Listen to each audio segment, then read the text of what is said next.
뉴욕 증시의 신고가 랠리가 계속 주춤한 흐름을 이어가고 있습니다. 밤사이에도 3대 주요 지수 일제히 하락세를 보이는 모습이었는데요. 이날은 CPI에 이어서 PPI, 생산자 물가 지수, 그러니까 도매 물가가 공개가 됐는데 시장 예상치를 상회하면서 디스인플레이션이 주춤하고 있다라는 그런 소식도 들려왔습니다. 네, 맞습니다. 이렇게 뉴욕 증시는 쉬어가는데 우리 국내 증시는 사흘째 강한 반등세가 나오고 있습니다. 오늘 뉴욕 증시 어떻게 흘러가는지 복귀를 해보면서 우리 증시에 대한 힌트까지 얻어가셨으면 좋겠습니다. 먼저 뉴욕 증시 마감 상황부터 전해주시죠. 네, 3대 주요 지수 일제히 하락세를 보였습니다. 다우 지수부터 함께 보시죠. 다우 지수가 0.5%가량의 내림세를 보였고요. 그리고 나스닥 지수도 0.5% 안팎의 하락세, S&P 500 지수도 0.4%, 0.54%의 하락률로 마무리를 짓는 모습이었습니다. 3대 주요 지수가 모두 0.5% 안팎의 하락률로 지금 목요일장을 마무리한 것으로 보여지는데요. S&P 500 지수는 장 후반에 좀 낙폭을 키운 것을 확인을 할 수가 있었네요. 그렇다면 어떤 이슈들이 있었는지 이슈도 한번 살펴보도록 하겠습니다. 뜨겁지는 않았습니다. 하지만 좀 따뜻한 PPI, 생산자 물가 지수의 뉴욕 증시가 조금 녹아내리는 모습이었습니다. 전날 발표됐던 CPI, 소비자 물가 지수는 예상치에 부합하면서 디스인플레이션 기대감을 계속해서 유지시켜주는 그런 모습들을 보여왔는데요. 밤사이에 발표된 생산자 물가 지수, PPI는 일부 예상치를 상회하면서 디스인플레이션이 지금 계속해서 이어지고 있는 게 맞는가라는 의구심으로 살짝 이어지기도 했습니다. 아무래도 시장에 대한 투자 심리를 조금은 약화시키는 요소가 됐을 수 있겠고요. 또 주간 실업보험 청구 건수 신규나 계속이나 전주 대비 모두 다 늘었고요. 또 신규는 예상치를 상회하는 모습이었습니다. 아직 우려할 만한 수준의 실업수당 청구 건수는 아니지만 그래도 증가했다라는 점에서 노동시장도 살짝 불안한 흐름을 보이고 있다라고 생각을 할 수가 있겠네요. 하지만 이 가운데서도 패드워치를 통해서 보니까요. 선물 시장에는 0.25%포인트 금리 인하 가능성이 94.7%, 95%에 가까이 반영되어 있는 모습이었습니다. 자, 이 부분 나중에 더 자세하게 확인을 해보도록 하고요. 그렇다면 목요일장 어떤 분위기로 움직였는지 히트맵 확인해 보시죠. 지금 강하게 오르면 강한 초록색, 그리고 강하게 내리면 쨍한 빨강색을 띠게 되어 있는데요. 주도주가 좀 안 보이죠. 주도주 없이 좀 혼재돼 있는 시장이었다라고 생각을 할 수가 있겠습니다. 전날까지 강한 흐름을 보였던 엔비디아, 그리고 알파벳, 테슬라도 모두 다 하락했고요. 아마존도 내림세를 보였죠. 이 가운데 마이크로소프트와 애플은 소폭 오르는 모습이었습니다. 그렇다면 빅테크 어떤 이슈들이 있는지 빅테크의 소식 들어보시죠. 빅테크 부진한 가운데 일단 세 가지 제가 정리를 해봤는데요. 알파벳은 지금 애플과 메타를 잡겠다면서 삼성과 손잡고 개발한 확장현실 헤드셋을 내년에 출시하겠다면서 공개를 했습니다. 이 부분이 시장에 어떤 반응을 이끌지 계속해서 지켜보셔야겠고요. 아마존입니다. 트럼프가 이렇게 발언을 했죠. 다음 주에 아마존 CEO죠. 제프 베이조스를 만난다라고 이야기를 했습니다. 과연 이 둘의 만남이 아마존의 주가에도 상승 탄력을 가져다 줄 수 있을지 체크를 해보시고요. 그리고 트럼프를 만난 건 베이조스뿐만이 아닙니다. 모두 다 지금 트럼프 당선인에게 가까워지려 노력하고 있는 모습들인데요. 특히 메타의 경우에는 트럼프와 조금은 악연이 있는 그런 기업이라 더욱더 신경이 쓰이는 것 같습니다. 트럼프 취임식 준비 펀드에 $100만, 우리 돈으로 약 14억 3천만 원을 기부했다라는 소식을 전해왔습니다. 과연 관계 개선이 원활하게 이어질 수 있을지, 그래서 메타에도 주가 상승 탄력으로 작용할 수 있을지 체크를 해보시죠. 그렇다면 이 M7 종목들 종가 확인을 해봐야겠죠. 먼저 애플 보도록 하겠습니다. 장 초반에는 부진하게 시작했지만 이내에 힘을 차리면서 0.6% 상승으로 마감을 지었고요. 이어서 엔비디아입니다.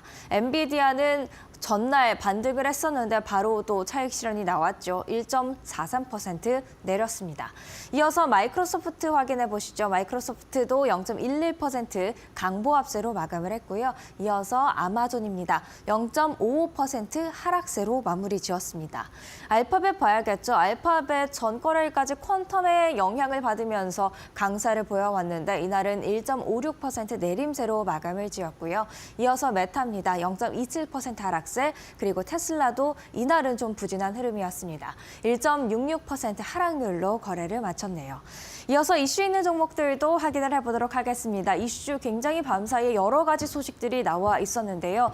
일단 인텔은 임시 CEO가 이렇게 말을 했습니다. 제조와 디자인 사업부를 갈라서게 하는, 그러니까 분사 여부가 열려 있다. 이 부분 다음 CEO가 정해야 한다라는 이야기에 사실 장중에는 오름폭을 보였는데 종가 어떻게 됐는지 잠시 후에 확인을 해보도록 하고요.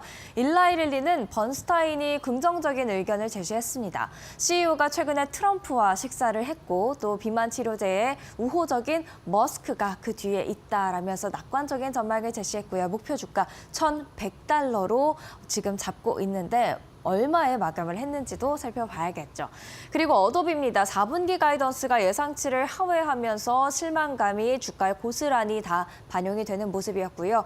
우버는 GM의 크루즈 지원 중단 이후 전장에서 급락을 했었는데 밤사이에는 반등 흐름이 어느 정도 나왔습니다. 크루즈와 우버는 파트너십 관계였기 때문에 이 소식에 좀 하방 압력을 받았던 것으로 풀이가 되고요. 워너브로스 디스커버리는 케이블과 스트리밍 이 두 개 사업부로 크게 구조조정을 단행을 했습니다. 과연 이 구조조정뿐만이 아니라 분사로까지 이어질지 시장에 관심이 쏠려 있는데 지켜보셔야겠고요. 그리고 채굴 기업이죠. 라이어 플랫폼스, 월스트리트저널 보도에 반응을 했는데요. 월스트리트저널은 행동주의 투자자인 스타보드 밸류가 라이어 지분을 확보했다면서 이 지분을 통해서 가지고 있는 채굴 시설을 데이터 센터로 좀 용도를 변경하는 것을 시도하고 있다라는 보도를 했습니다. 종가 조금 있다가 확인해 보시죠. 먼저 인텔부터 보겠습니다. 인텔 임시 CEO의 발언에 긍정적으로 반응을 하면서 3.33% 상승하는 모습이었고요. 이어서 일라이릴리, 번스타인의 낙관적인 전망에도 불구하고 일단 밤사이에는 1.72% 하락하면서 주당 782.31달러의 거래를 마쳤는데요. 목표 주가 번스타인은 1,100달러로 제시했다는 점 다시 한번 말씀드립니다. 어도비 실망스러운 가이던스에 13% 이상의 급락세가 나오는 모습이었고요. 지금 시간의 거래에서는 소폭의 오름세를 보이고 있기는 합니다. 이어서 우버죠. GM의 투자 중단의 전날 급락했었는데 밤사이에는 0.4% 소폭 반등하는 모습이었습니다. 장 초반에 비해서는 상승폭을 줄인 모습이고요. 워너브로스 디스커버리는 15.48% 강세를 보였습니다. 구조조정이 주가에 긍정적으로 작용한 것으로 보입니다. 이어서 마지막으로 채굴 기업 라이어 플랫폼스 밤사이에 4.67%가량 이 행동주의 투자자의 적극적인 개입에 긍정적인 주가 흐름을 나타낸 것으로 확인되고 있습니다. 그리고 어제 전해드렸던 소식이죠. 보험사, 미 상원에서 건강보험사가 약국 사업 소유해선 안 된다. 3년 내에 매각해야 한다라는 그런 법안을 제출했다라는 소식에 하방 압력을 받았다 전해드렸었는데 밤사이에도 또 헬스케어 관련주 중에서도 보험사 쪽에 좀 크게 하방 압력이 작용하는 모습이었습니다. 종가 어땠는지 역시 확인을 해봐야겠죠. 유나이티드 헬스그룹이 3% 이상의 하락세를 보였고 다음으로 살펴볼 건강보험사 CVS 헬스입니다. 역시나 4.21% 내림세를 보였고 시그나 마지막으로 보시죠. 3.81% 하락률로 지금 목요일장을 마감했습니다. 그리고 비트코인은 계속해서 10만 달러대 횡보하는 모습을 나타내고 있습니다. 비트코인 가격 추이 10만 달러 선 유지하고 있다는 것 차트를 통해서도 확인하실 수가 있는데요. 이렇게 비트코인 가격이 그래도 높은 수준을 계속해서 유지하다 보니까 마이크로 스트래티지의 전략을 따라하는 기업들이 지금 하나 둘씩 속속 생겨나고 있습니다. 특히 가상자산 채굴 기업들이 이 마이크로 스트래티지의 전략을 따라하고 있는데요. 이 채굴 기업들의 수익성이 줄어들었기 때문에 다른 곳에서 좀 수익을 가져와야 하는데 이것을 비트코인 가격 차익으로 가져오겠다라는 전략으로 해석됩니다. 마라홀딩스, 라이어 플랫폼스, 클린스파크가 대표적으로 이런 것들을 하고 있는데요. 사실 어떤 흐름 흐름이길래 이런 반응을 보였는지 한번 차트를 통해서 확인해 볼 필요가 있을 것 같습니다. 일단 마이크로 스트래티지 밤 사이는 4.67% 내렸지만요. 1년 차트 함께 보실까요? 1년 차트를 보시면 굉장히 많이 올랐습니다. 비트코인 가격 상승 덕분에 큰 폭의 상승률을 기록한 것을 알 수가 있는데요. 1년 차트 혹시 준비가 돼 있을까요?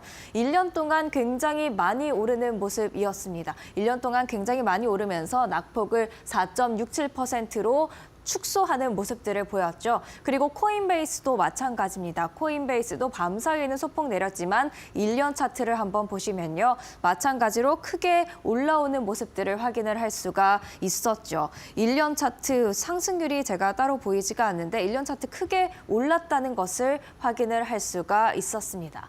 하지만 지금 마라홀딩스와 같은 채굴 기업을 보시면요. 밤 사이에도 3%대 하락세를 보였지만 1년 차트로 보도 하락률을 기록하는 모습이었고요. 마라홀딩스뿐만이 아니라 다른 채굴 기업들, 라이어 플랫폼스라든가 클린스파크 모두 다 1년 기준으로 봤을 때는 하락률을 기록하는 모습이었습니다.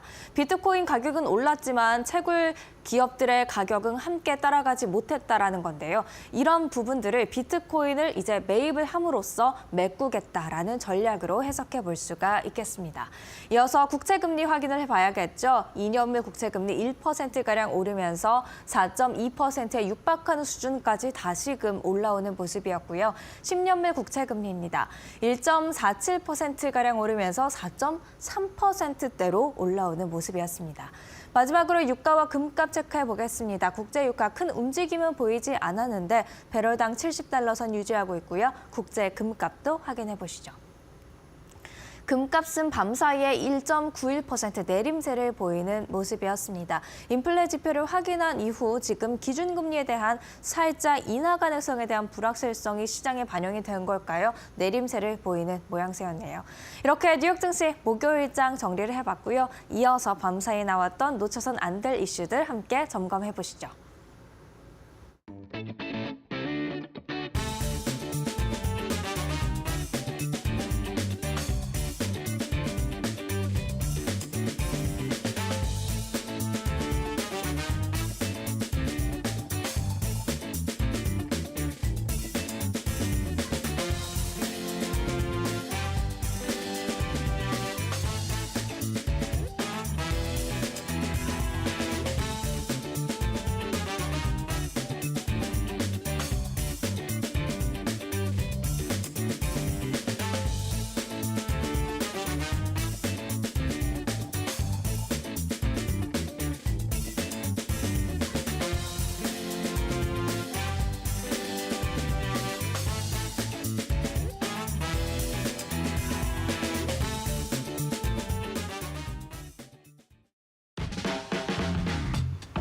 네, 주요 외신 헤드라인들을 살펴보는 머스트노우 5 시간입니다. 바로 첫 번째 소식 함께 하시죠. 다음 주 FOMC를 예정하고 있는데요. 지난주 고용 지표에 이어서 이번 주에는 물가 지표들이 줄줄이 발표가 됐습니다. 사실 하루 전 CPI의 경우에는 예상치에 정확하게 부합하는 모습이었는데요. 오늘 PPI는 오름세를 보이며 뉴욕 증시 3대 지수 모두 숨을 골랐습니다. 11월 PPI는 전월 대비 0.4% 올랐고요. 시장의 예상치를 0.2% 상회했습니다. 전년 대비 3% 증가한 수준인데요. 지난달 2.6% 증가폭보다도 크게 올랐습니다. 지난 2월 이후 가장 큰 상승폭을 기록한 셈입니다. 식료품과 에너지 가격을 제외한 근원 CPI는 10월에 0.3%, 그리고 11월에는 0.2%로 내려갔습니다. 앞서 하루 전 공개된 11월 CPI는 예상치에 부합한 수준이긴 했지만 최근 7개월 중 가장 큰 폭의 상승세를 기록했습니다.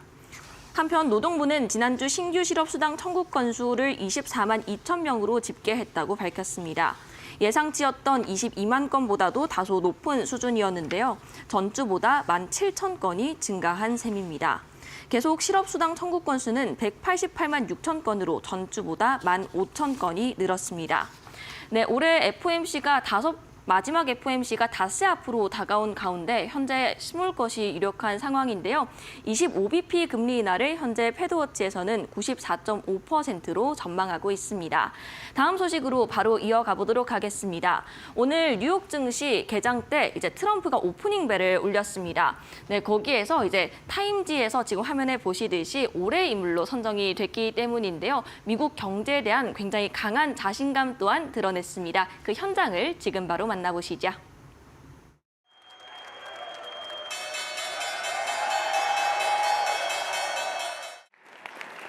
Well, thank you very much. This is an honor, a tremendous honor. I brought some of our compatriots along with us. They're going to do a beautiful job for you for the next 4 years.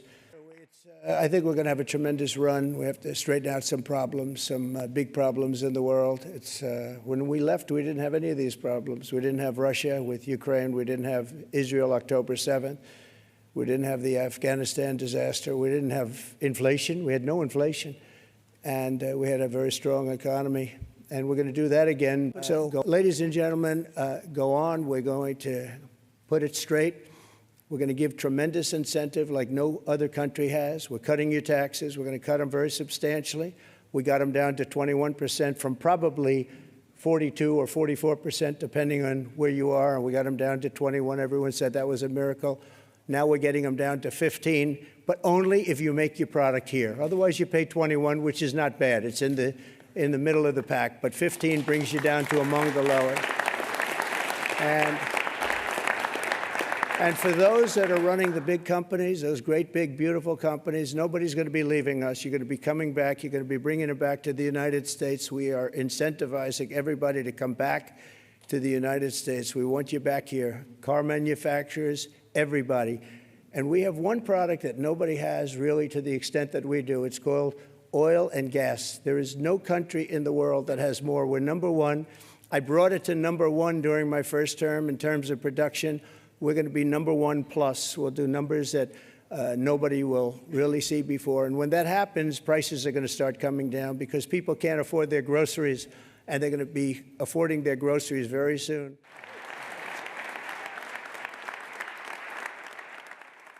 트럼프 당선인은 행사에 앞서 연설을 통해 우리는 과거에 본 적 없는 수준의 경제를 일굴 것이라며 모두가 미국으로 돌아오고 있다고 말했습니다. 물가를 낮추고 세금을 내리며 석유 생산량을 늘리겠다는 등 대선 당시 경제 공약을 재확인할 수 있었는데요. 또 미국이 가상자산으로 엄청난 것을 할 것이다. 중국과의 관계 개선 등을 암시하는 발언 또한 확인할 수 있었습니다. 이 소식과 함께 비트코인이 큰 폭으로 치솟았다가 다시 안정세를 되찾았는데요. 이제 트럼프 취임이 한 달도 채 남지 않았습니다. 그의 한마디에 따라서 국내외 시장이 큰 폭으로 오르내리고 있는데 트럼프 2.0 시대에 맞춰서 우리도 준비가 필요할 것 같습니다. 네, 다음으로는 개별 기업 소식으로 좀 이동해 보도록 하겠습니다. 네, 소셜 플랫폼 페이스북을 운영하는 메타에 관련된 이야기인데요. 네, 트럼프의 이제 취임 준비에 $100만 기부했다는 소식이 들려왔습니다. 이 두 트럼프와 메타 플랫폼스는 현재 적대적인 관계를 계속 유지를 했었는데 트럼프에 대해 부정적이던 빅테크 CEO들의 태도가 변경됨을 보여주는 사례라고 월스트리트 저널은 평가하고 있습니다. 올 11월 대통령 선거 결과 발표 후 저커버그는 소셜미디어 게시글로 트럼프 당선을 축하하는 글을 올렸습니다. 트럼프도 이런 화해 제스처에 화답하는 모습이었는데요. 이후 트럼프의 야외 정원에서 만찬을 즐기는 등의 행보를 이어갔습니다. 당시 만찬을 앞두고 트럼프 측의 취임 준비 펀드 기부 계획을 밝힌 것으로 전해졌는데요. 메타나 저커버그는 2017년 트럼프 1기 취임 펀드나 2021년 조 바이든 취임 펀드에는 기부금을 내지 않았지만 그 방침을 바꾼 것으로 보입니다. 저커버그와 트럼프 당선인은 관계가 최근 수십 년간 적대감이 강했습니다. 트럼프는 2020년 대선 당시 저커버그가 자신의 낙선을 위해 음모를 꾸몄다고 생각한다며 수위가 높은 발언들을 쏟아낸 바 있는데요. 이후에도 페이스북이 트럼프의 회원 자격을 박탈하고 트럼프는 이에 크게 반발하는 등의 행보를 이어갔습니다. 네, 월스트리트 저널에 따르면 현재 공화당이 미국의 백악관과 의회를 장악하고 있기 때문에 일부 빅테크 기업들을 중심으로 트럼프에 대한 태도 변화가 일어나는 것으로 관측이 되며 네, 그에 따라서 그들의 행정부를 설득하려는 움직임이 보인다고 평가하고 있습니다. 다음으로는 중국으로 넘어가겠습니다. 네, 많은 분들이 기대하셨을 중국의 경기 부양책에 관련된 이슈인데요. 사실 월요일에 이미 경제정치국 회의를 통해서 경기 부양에 대한 의지를 확인한 바가 있습니다. 이제 경제공작회의가 폐막을 했는데 연이틀 이어졌던 이런 중국 경제공작회의에서 어떤 이야기들이 이어졌을지 살펴보도록 하겠습니다. 중국은 내년에는 더 적극적인 재정 정책을 실시해야 한다. 재정 적자율을 높이고 초장기 특별국채 발행과 지방정부 특별채권 발행 사용을 늘리며 재정 지출 구조를 개선해야 한다고 발표했습니다. 적절히 완화적인 통화 정책을 실시해 적시의 지급 준비율과 금리를 낮추고 유동성을 충분히 유지해야 한다고 밝혔는데요. 중앙은행의 거시 건정성과 금융 안정 기능장을 모색해야 한다고 밝혔습니다. 다만 구체적인 재정 적자율이나 금리 인하 시기는 아직 언급이 되진 않았습니다. 현재 중국은 부동산 침체 장기화, 높은 지방정부 부채, 소비 부진 등 구조적 위기에 빠져 있는 상황입니다. 이를 타개하기 위해서 국가의 힘을 더 쓰겠다는 의지로 현재 해석이 되고 있는데요. 이날 내년도 GDP 목표에 대해서도 논의한 것으로는 보이지만 그 목표치에 대해서 발표하지는 않았습니다. 다만 내년도 경제성장 목표도 올해와 동일한 5% 수준으로 예상을 하고 있습니다. 매년 이제 양회에서 이 경제 성장률 목표치에 대해서 발표를 하는데요. 이번에는 내년도 3월 5일로 예상이 되고 있습니다. 장기간 경제 불황을 겪고 있는 중국이 이번 경기 부양책으로 어떤 이야기들을 쏟아놓을지 지표 개선세도 확인을 해보시고요. 오늘장 우리 국내 중국 관련된 중국 움직임들도 확인을 해보셔야겠습니다. 네, 마지막 소식으로 이어가겠습니다. 이번에 유럽중앙은행에서 금리 인하를 단행을 했습니다. 네, 캐나다의 비컷에 이어 이번에 ECB는 3연속 금리 인하를 단행하게 된 셈인데요. 네, 스몰컷 수준이었습니다. 벌써 올 들어 4번째라고 합니다. ECB는 현지 시간 12일 통화정책 이사회를 열어 기준금리를 연 3.4%에서 3.15%로, 예금금리를 연 3.25%에서 3.0%로, 한계 대출금리 역시 각각 0.25%포인트 내렸다고 밝혔습니다. ECB는 3가지 정책금리 중 예금금리를 중심으로 통화정책을 만들고 있는데요. 1년 11개월 만에 통화정책 방향을 전환해 올 6월 금리를 인하한 바 있고요. 7월에는 다시 동결을 했다가 이후 9, 10월에 이어 12월 3번 연속 인하했습니다. 독일, 프랑스 등 영내 주요국 정치 불안과 미국과의 무역 정쟁 발발 우려감으로 경제 부양에 속도를 내는 모양새입니다. 이날 ECB는 올해 경제 성장률 전망을 0.8%에서 0.7%로, 내년도 경제 성장률 전망을 기존 1.3%에서 1.1%로 하향 조정했는데요. 소비자 물가 상승률 전망도 올해 2.4%, 내년 2.1%로 기존 전망치에서 내려잡았습니다. ECB는 3분기 성장세가 회복됐으나 이번 분기는 성장이 둔화한 것으로 나타났다라고 밝혔습니다. 계속해서 글로벌적으로 금리 인하 기조들이 점점 이어지고 있습니다. 당장 다음 주에는 앞서 말씀드렸다시피 FOMC부터 BOJ 등이 예정이 되어 있는데요. 미국과 일본에서는 어떤 새로운 이야기들이 나올지 확인해 보시면 좋겠습니다. 지금까지 머스트 노우 5 전해드렸습니다.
안녕하세요. 멘토코 신섭입니다. 오늘의 주제는 트럼프 타임즈 2024 올해의 인물 선정 기념 뉴욕 증권거래소 오프닝 벨 타종 11월 PPI 예상치 상회 인플레이션 압박입니다.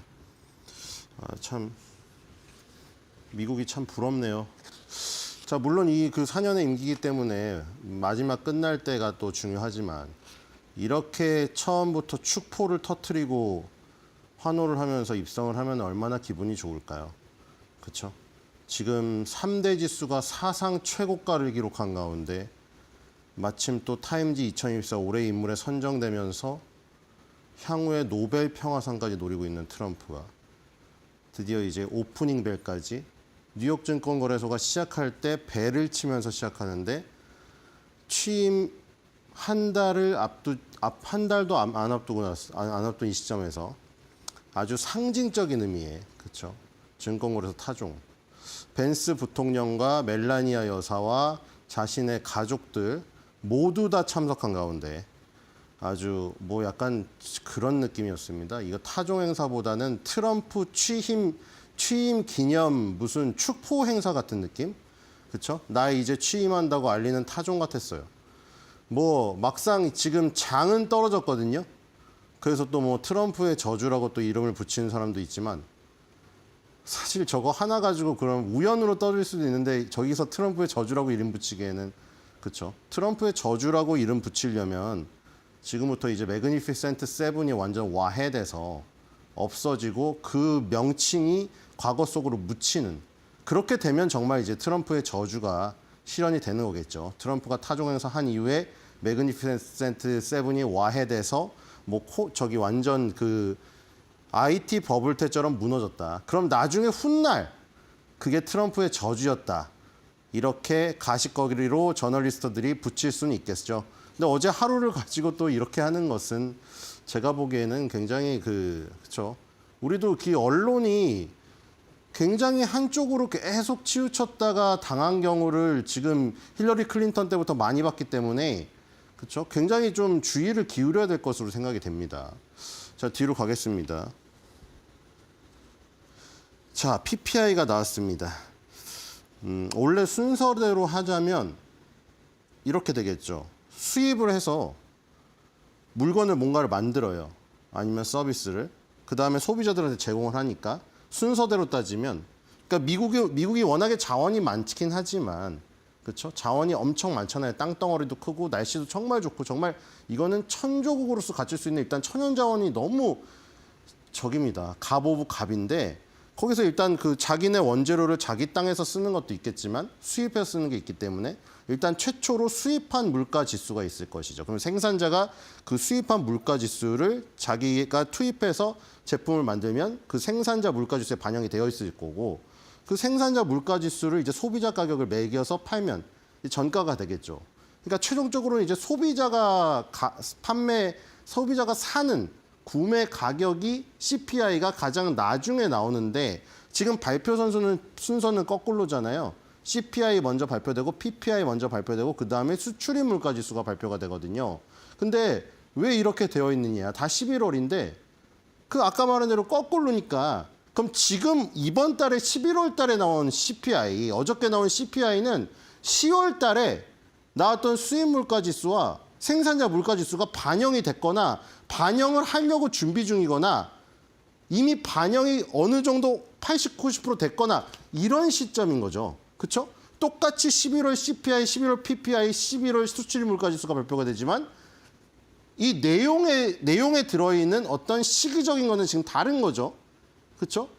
그걸 알아야죠. 그러면 지금 PPI랑 이제 수입 물가 지수가 만약에 높게 나오면 그럼 다음 달에 12월 CPI가 맨 먼저 발표될 때 그게 높게 나올 가능성이 확률이 높아진다는 거겠죠.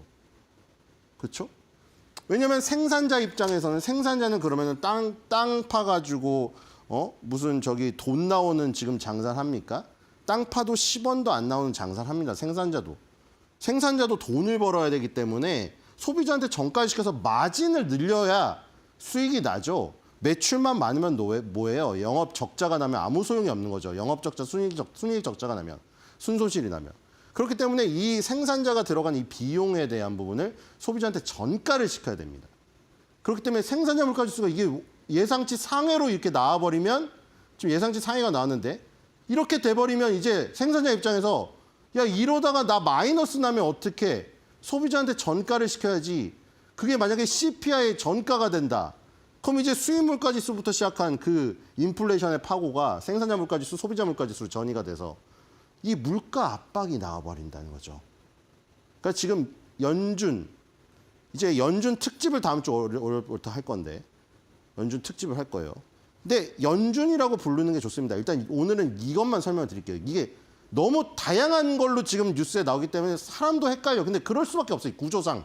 근데 일단 연준이라고 보통 줄여서 말하는 게 일단은 암묵적인 통일인데 그것조차 지켜지지 않고 있긴 합니다만 연준이 두 가지 목표가 최대 고용과 물가 안정이라고 했잖아요. 그래서 금리 인상을 통해서 물가 안정을 취하는 쪽이 맵하고 금리 인하를 통해서 최대 고용을 택하는 쪽이 비둘기 파고 의장은 그 가운데서 조율하는 역할인 올빼미 파를 맡는다. 뭐 이 얘기를 했는데 그러면 이 물가 안정을 위해서 금리 인상 카드를 쓰려고 하는 그 성향이 강한 매파 입장에서는 이렇게 지금 CPI, PPI, 수입 물가지수가 다 오르고 더군다나 수입 물가지수, 생산자 물가지수는 그 다음 달에 나올 CPI에 영향을 미칠 것이기 때문에 이 물가의 두드러기가 다시 오르는 것을 보고 매파는 비둘기파 보고 이렇게 얘기할 거라는 거죠. 우리가 너무 너네 최대 고용에 신경 쓴 나머지 이 물가를 들썩이게 하면 안 된다. 그러면서 신중하게 하자고 접근을 할 겁니다. 그래서 지금 일단 여기도 이제 사이트에 들어가 보면은 쭉 나오는데 얘는 CPI보다 좀 더 복잡해요. CPI는 좀 단순하거든요. 근데 PPI는 훨씬 더 복잡합니다. 왜냐하면 PPI는 생산자가 만들 때 쓰는 비용이잖아요. 비용에 대한 가격 물가인데 그거에 처음에 최초의 원재료, 그다음에 중간재료, 최종재 이렇게 세 개로 또 분류해서 다 나오기 때문에 그러면은 예를 들어서 그 뭐 밀이 있다. 그럼 밀의 처음 가격, 중간 가격, 최종 가격 이렇게 또 세 분류로 나눠져 있는 거예요. 상당히 복잡합니다. 근데 뭐 그걸 다 할 필요는 없고 자 일단 전체적으로 헤드라인에 나온 게 바로 이 맨 앞에 당연히 나오겠죠. 헤드라인에 어제 나온 거, 뉴스에 다 나온 거. 어제 PPI가 간밤에 전달 대비 0.4% 올랐고 전년 동월 대비로 하면은 전년 동월이든 전년 동기든 아니면 전년 대비든 이런 표현이 다 똑같은 표현이죠. 그게 여기 나와 있잖아요. 2023 노벰버 대비 3% 상승했다. 근데 이거 두 개가 전부 다 예상치 상회가 나온 거예요.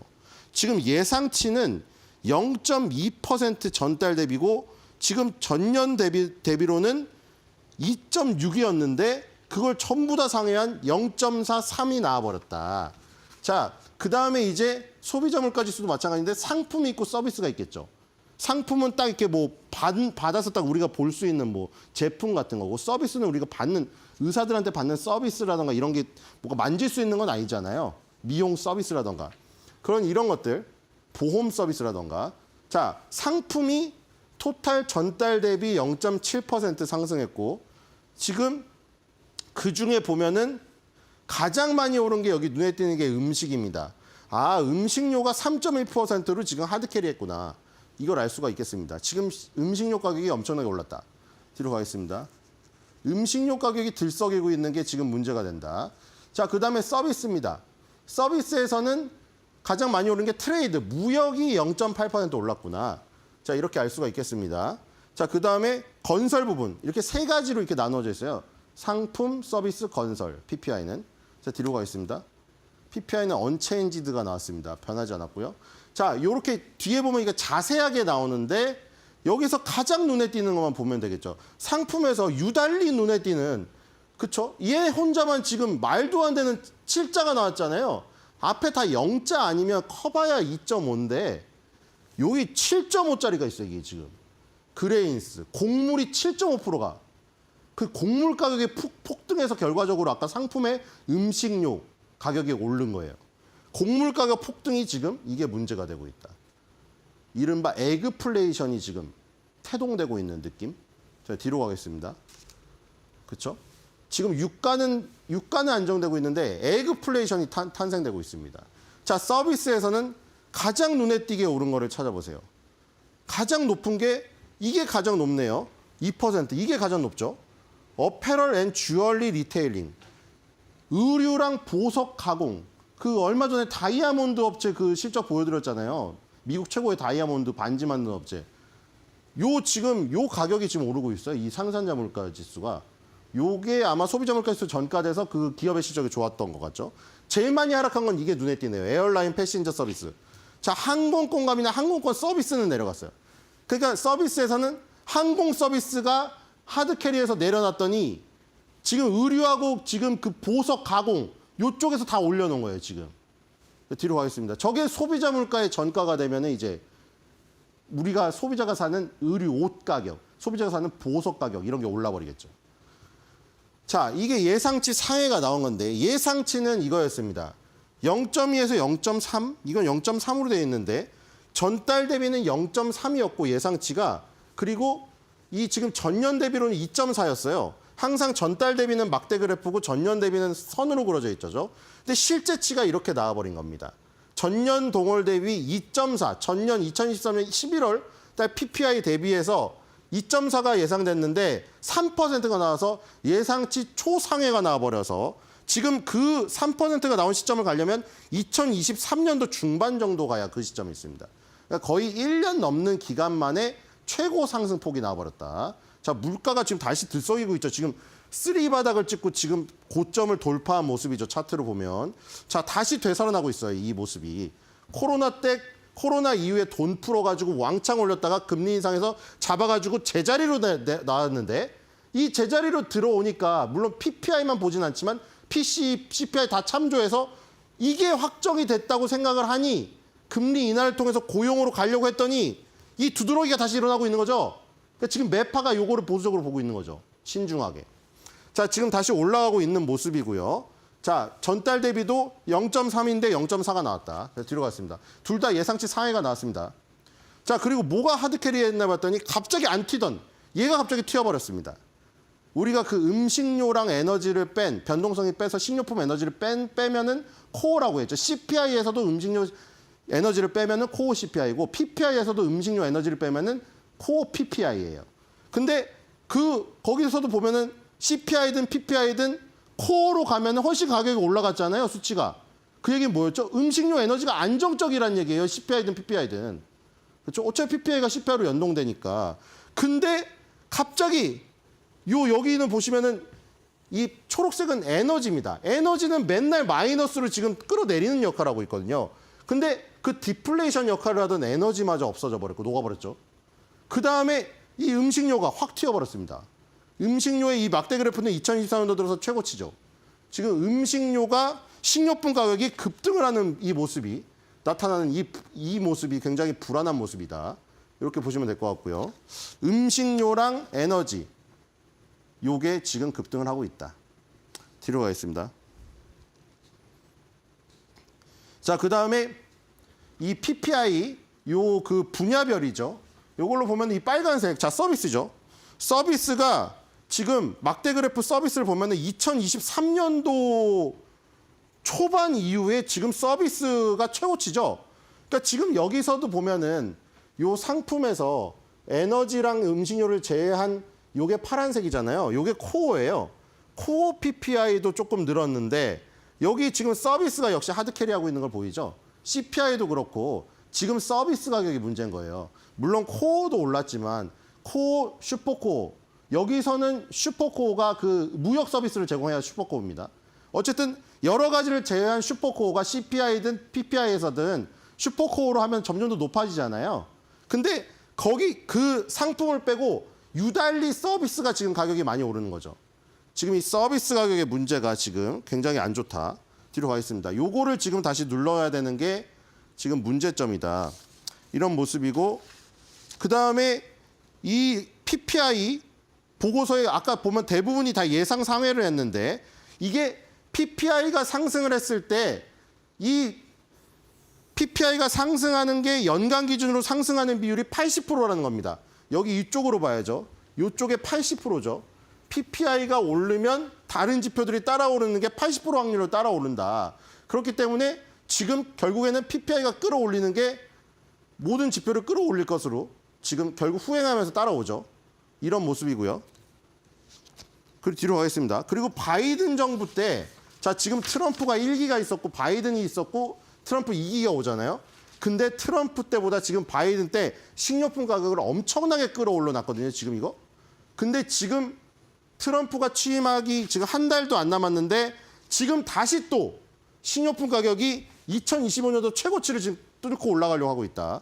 자, 지금 식료품 가격이 들썩이는 게 이 PPI 문제고 이게 CPI로 연결될 가능성이 있습니다. 뒤로 가겠습니다. 자, 이게 연결이 왜 될 수밖에 없느냐. 일단은 자, 이 코어입니다. CPI도 순서가 그렇게 되어 있었죠. 처음에 헤드라인 CPI를 보고 그다음 코어 CPI를 봤는데 이것도 아까 전에 헤드라인 PPI가 나오고 근데 코어 PPI입니다. 이거 똑같아요. 푸드랑 에너지를 제외하면 코어입니다. 그래서 MOM하고 YOY가 나와 있죠.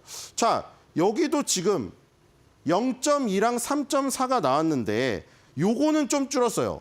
코어 PPI는 전달 대비 상승률이 조금 줄었고 이 지금 전년 대비로는 늘어가지고 이번 연도 최고점을 돌파했죠. 이것도 2023년도 중반을 가야 이런 수치가 나옵니다. 자, 코어 PPI도 결국에는 2023년도 수준으로 지금 상승했다. 3.4. 자, 아까 전에 그냥 헤드라인 PPI가 3이었죠. 헤드라인 PPI는 3, 그리고 코어 PPI는 3.4입니다. 이 CPI보다 차이가 더 커요. 코어랑 이게. 왜냐하면 여기서 지금 음식료 가격이 엄청나게 치솟아가지고 요걸 제외하기 전에 헤드라인 PPI도 상당히 높았거든요. 3이나 나왔잖아요. 그래서 그걸 빼줘도 0.4 차이밖에 안 나와요. 그러니까 CPI랑 PPI랑 둘 다 서비스 가격이 급등했는데 문제는 CPI에 들어갔던 음식료 에너지보다 PPI의 음식료 에너지가 더 많이 상승했다는 거예요, 지금. 그럼 결국 음식료 에너지가 CPI 전가가 될 가능성이 있는 거죠. 자, 뒤로 가겠습니다. 왜 전가가 될 수밖에 없느냐? 그건 당연한 논리입니다. 당연한 논리입니다. 자, 생산자는 마진을 남겨야 되는데 이 마진입니다. 생산자의 마진이 지금 계속 플러스에다가 2022년 말부터 2023년도 계속 플러스를 기록하다가 지금 마진이 마이너스가 났어요. 자, 이렇게 되면 어떻게 되느냐? 생산자가 무조건 돈을 벌어야지 사는데 소비자 가격에 전가를 시킬 확률이 점점 높아지고 있다는 얘기죠. 이 지금 생산자는 비용을 들여갖고 생산해서 소비자들한테 지금 가격으로 팔면은 마이너스가 나요, 마진이. 그럼 이제 마진을 플러스로 해야 되기 때문에 결국 이 생산자 물가 지수가 12월 달에 CPI에 영향을 미칠 가능성이 높아졌다는 거예요. 지금 영마진이 나오고 있다는 겁니다, 지금. 영마진으로 전환이 돼버렸다, 이게. 그러니까 지금 PPI를 무조건 CPI에 전가를 시켜야 되는 생산자 입장. 지금 눈치 보고 있다. 자, 뒤로 가겠습니다. 자, 그리고 이거 CPI와 똑같은 얘기죠, 지금. 여기 CPI랑 다 같이 그려져 있는 그 그림입니다. CPI, PPI, PC. 자, 연준의 홈페이지에 들어가면 보면은 PC가 맨 앞에 지표가 그려져 있어요. 그러니까 PC 2%가 목표인데 이 PC에 들어가는 이 항목은 결국 CPI와 PPI 수입 출입 물가지수 거기서 뽑아온 것들을 합쳐놓은 거거든요. 그러니까 우리가 PC를 더 중요하게 보지만 연준도 그 선행지표로서의 역할에서 굉장히 이 의미가 깊다는 거죠. CPI, PPI 수출입 물가지수가. 그렇기 때문에 CPI, PPI가 지금 다 예상치 상해가 예상치 CPI는 부합 나왔고 PPI는 예상치 상해가 나버렸잖아요. 근데 PPI가 CPI의 또 선행지표죠. 그럼 PPI가 다음 달 CPI에 영향을 미칠 때고 거기에서 나온 항목들이 PC를 구성할 텐데 그럼 연준의 PC 2% 목표와는 다시 또 멀어지고 있는 거예요, 지금 또. 파월이 목표로 삼은 게 PC 2%인데 지금 계속 멀어지고 있잖아요, 지금. 그렇기 때문에 이런 게 부담인데 이 통화량이 풀리는 거는 2023년도 바닥을 찍고 M2 통화량이 계속 늘고 있는 상황이다. 그러니까 시중에 통화량이 많이 풀리면 물가가 오르는 거는 지금 막을 수가 없는 상황이죠. 그리고 생산자 물가지수의 마진이 적어지고 있고 생산자에. 그렇기 때문에 지금 물가가 다시 들썩이고 있는 상황입니다. 그러니까 마지막 남은 금리 결정, 경률 결정 시기에 금리 인하가 지금 확실하지만 내년도 초반부터는 이게 달리기가 상당히 어렵다는 것이죠.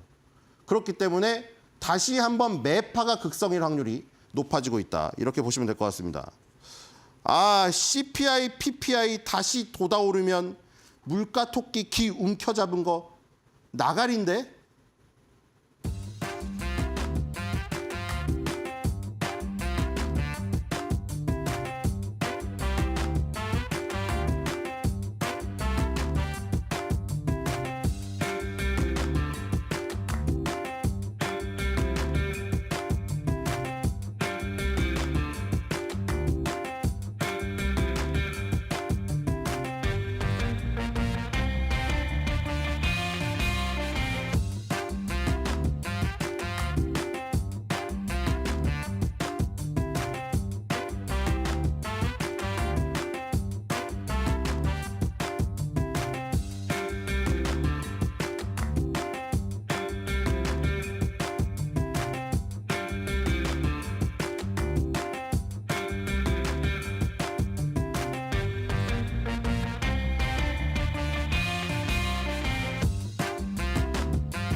밤사이 뉴욕 증시 3대 주요 지수가 소폭 흘러내리면서 쉬어가는 모습을 보이긴 했지만 그래도 지금까지의 흐름들을 보면 뉴욕 증시 굉장히 나홀로 질주를 이어나가고 있습니다. 그래서 국내 투자자분들도 많이들 뉴욕 증시로 넘어가는 모습들 올해 확인이 됐고요. 또 최근엔 들어서는 국내 증시가 아무래도 여러 이슈들로 흔들리다 보니까 더욱더 잘 나가고 있는 뉴욕 증시, 미국 증시의 발길을 돌리는 모습들 확인을 할 수가 있었는데요. 그 가운데서 이제 2025년이 돌아오고 있습니다. 과연 이때는 또 우리가 어떤 부분들을 바라보면서 나아가야 할지 체크를 해보는 시간 갖도록 하겠습니다. 일단 밤사이에 나왔던 이슈들은 조금 흐린, 부정적인 이슈들이 있어서 증시 흐린 날이라고 정리를 해봤는데요. 지금 사상 최고치에서 뉴욕 증시도 살짝 주춤하고 있기는 합니다. 다음 주 12월 FOMC, 올해의 마지막 FOMC를 앞두고 있기 때문이기도 하겠지만 3대 주요 지수 1개월 차트를 보고 계신데요. 사상 최고치를 찍었다가 흘러내리는 모습들, 잠시 주춤한 모습들 확인을 할 수가 있었죠. 계속해서 다음 이슈 확인을 해보도록 하겠습니다. 그리고 이런 이슈들 가운데 흘러내리는 모습 가운데 어떤 그런 영향들이 있었을까? 어떤 요인들이 증시를 조금 발목을 잡았을까 생각을 해보면 일단 최근 들어서는 CPI, PPI 등 물가 지표가 영향을 준 게 아닌가 싶습니다. 특히 밤사이에 나왔던 생산자 물가 지수 PPI가 시장에 조금은 하방 압력을 가하는 모습들 확인할 수가 있었는데요. 먼저 헤드라인 수치부터 함께 보시죠. 전월 대비 도매 물가는 0.4% 상승률을 기록했습니다. 예상치가 0.2%였는데 이를 상회하는 수치가 나왔고요. 전년 동기 대비로도 3% 증가한 것으로 확인이 되면서 2023년 2월 이후 최대 폭의 증가율을 기록을 했죠. 그리고 변동성이 큰 식품과 에너지를 제외한 근원 PPI는요. 전월 대비 0.2% 증가했고요. 전년 동기 대비로는 3.5% 상승했는데 마찬가지로 2023년 2월 이후 최대 폭을 기록을 했습니다. 예상치를 상회한 전월 대비 상승률 그리고 2023년 2월 이후 최대 폭을 기록한 전년 동기 대비 상승률을 보니까 디스인플레이션 추세가 이어지고 있는 게 맞나라는 물음표가 살짝 시장에 생기는 모습이었죠. 전문가의 이야기도 동일했습니다. 디스인플레이션으로 가는 길이 보이면서도 한편으론 걱정이 된다. 계속해서 3% 아래에 좀 머물러 있기는 한데 연준의 목표치인 2%로 가는 속도는 둔화되고 있다. 디스인플레이션 이 추세가 계속해서 주춤하고 있다라는 그런 살짝 우려 섞인 이야기를 했죠. 이렇게 인플레이션이 떨어지지 않다 보면 연준으로서는 기준금리 인하를 계속해서 이어나가기가 조금은 부담스러울 수 있겠습니다. 그래서 이런 물가 지표 시장에 조금은 먹구름을 들이운 것으로 보여지고요. 그리고 이날 또 다른 지표가 공개됐죠. 주간 실업보험 청구 건수가 공개됐는데요. 이것도 약간은 아쉬웠습니다. 신규 건수나 2주 연속 신청하는 계속 건수나 전주 대비 모두 다 증가하는 모습을 보였죠. 조금의 계절적인 영향, 변동성을 조금 줄이기 위해서 4주 이동 평균도 함께 보고 있는데요. 이마저도 5천 건씩 그리고 3천 건 이상씩 증가하는 모습을 나타냈습니다. 신규 신청 건수 같은 경우에는 예상치 22만 건을 상회하기도 했고요. 물론 이 수치가 정말 높은 수준은 아닙니다. 하지만 이렇게 올라가고 있다라는 점에서 살짝의 두려움, 우려 섞인 목소리들은 나오고 있는 것 같습니다. 11월 실업률이 4.2%로 이미 10월 실업률이었던 4.1%보다 높아지기도 했기 때문이겠죠. 이렇게 경제 지표가 아쉬웠던 가운데서도 그래도 일단 희망을 걸어볼 건 시장은 12월 기준금리 인하가 순항할 것으로 예상을 하고 있다는 건데요. 다음 차트 함께 보실까요? FOMC 전망, 페드워치를 통해서 일단 선물 시장에 어떻게 반영되어 있는지 확인할 수가 있었는데요. 시장은 인플레이션 둔화 추세가 좀 주춤하고 있다고 하지만 그래도 12월 인하는 될 것 같다라면서 0.25% 금리 인하 가능성을 굉장히 높은 수준으로 잡고 있습니다. 물론 밤사이 PPI를 확인하기 전보다는 조금 그 가능성을 줄이긴 했지만 여전히 60 100%에 육박하는 굉장히 높은 수준을 나타내고 있죠. 그렇기 때문에 경제 지표가 아쉽긴 했습니다. 증시에 살짝 우려 섞인 목소리를 주긴 했지만 일단은 12월 기대감은 남아있는 상황인데요. 그럼에도 불구하고 증시에 먹구름이 꼈다, 흐린 날이라고 제가 말한 이유는 장기적으로 내년까지 바라봐서였습니다. 다음 이야기 한번 이어가 보도록 하겠습니다. 2025년은 올해만 못할 것이다 라는 이야기가 오늘도 또 나왔습니다. 어제 톰리의 발언 소개를 해드렸었죠. 대표적인 시장 강세론자인 톰리이기 때문에 이분이 2025년에 대해서 살짝 우려 섞인 목소리를 전했다라는 데서 유의미한 의미가 있다라고 전해드렸습니다. 역사적으로 대부분의 강세장은 3년 차에 어려움을 겪었다. 이 3년 차가 2025년이고요. 상고하저 흐름을 보일 것이다. 7,000선 도달했다가도 연말에는 6,600선까지 밀려날 것이다. 라고 이야기를 했는데 제러미 시걸 교수도 마찬가지의 이야기를 했습니다. 2025년이 작년과 올해만큼 좋을 것이라고 생각하진 않는다. 기껏해야 0에서 10 또는 5에서 10%의 수익률이 예상된다라고 이야기를 했죠. 두 분 모두 비슷한 이야기를 하고 있는 겁니다. 그리고 스티펠 증권사도 비슷한 뉘앙스의 이야기를 했습니다. 10에서 15%의 조정이 올 수 있다라고 이야기를 했는데요. 상반기에 고점 도달한 뒤 5천 중반까지 S&P 500 지수가 밀려날 것 역시나 마찬가지로 상고 하저 움직임을 예상을 하고 있었습니다.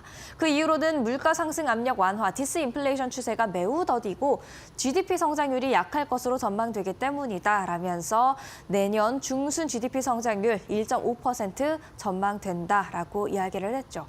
이에 따라서 헬스케어, 유틸리티, 필수 소비재 등 방어적인 성격의 종목 비중 좀 늘려가야 된다라고 조언까지 했는데요. 이렇게 세 곳에서 지금 상고 하저 움직임을 예상하는 조금은 우려 섞인 목소리들이 나온 가운데 무디스도 지금 한마디를 거들었습니다. 무디스의 이야기도 들어보시죠. 내년에 경제가 폭풍에 휘말릴 수도 있다라고 하면서 그 두 가지로 이민 정책과 관세 정책 등 트럼프 2기에 대표적으로 나올 것으로 예상되는 주요 정책들의 불확실성을 언급했습니다. 이민자들이 2022년 타이트했던 노동시장에 힘이 되졌는데 노동시장, 이민자들이 사라졌을 때 과연 강하게 유지될 수 있을까라는 게 의문이고요.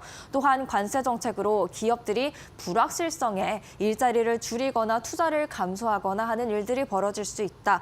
또 가격이 인상이 되면 소비 또한 줄어들 수 있다라는 이야기를 하면서 두 가지 후폭풍이 예상이 된다라고 이야기를 했죠. 정리를 해보면 이렇습니다. 일단 세 가지로 정리를 할 수가 있을 것 같은데요. 지금 디스인플레이션 추세가 이어지고는 있습니다만 그 추세 주춤하고 있는 것 확인이 되고 있고요. 노동시장 아직까지는 양호하지만 이렇게 실업률이 다시금 오르는 등 살짝은 불안한 그런 여지를 주고 있습니다. 그리고 여기에다가 트럼프 2기 이제 취임이 얼마 남지 않았는데 정책 불확실성이 계속해서 제기가 되고 있는 상황이죠.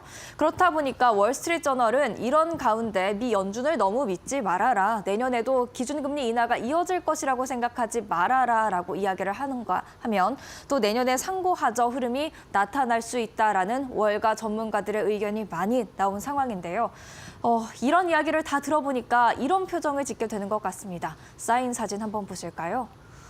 축 늘어져서 그래서 도대체 어쩌란 말인가라는 내년에도 증시 불확실성이 있을 것이란 말인가라는 생각이 드는데요. 어디든 길이 있죠. 그리고 그 길을 마켓 시그널이 함께 찾아가도록 하겠습니다. 매일 아침 여러분께 정확한 정보, 빠른 정보 전해드리려고 노력하고 있는 마켓 시그널과 함께 해주시길 바라겠습니다. 사인이었습니다.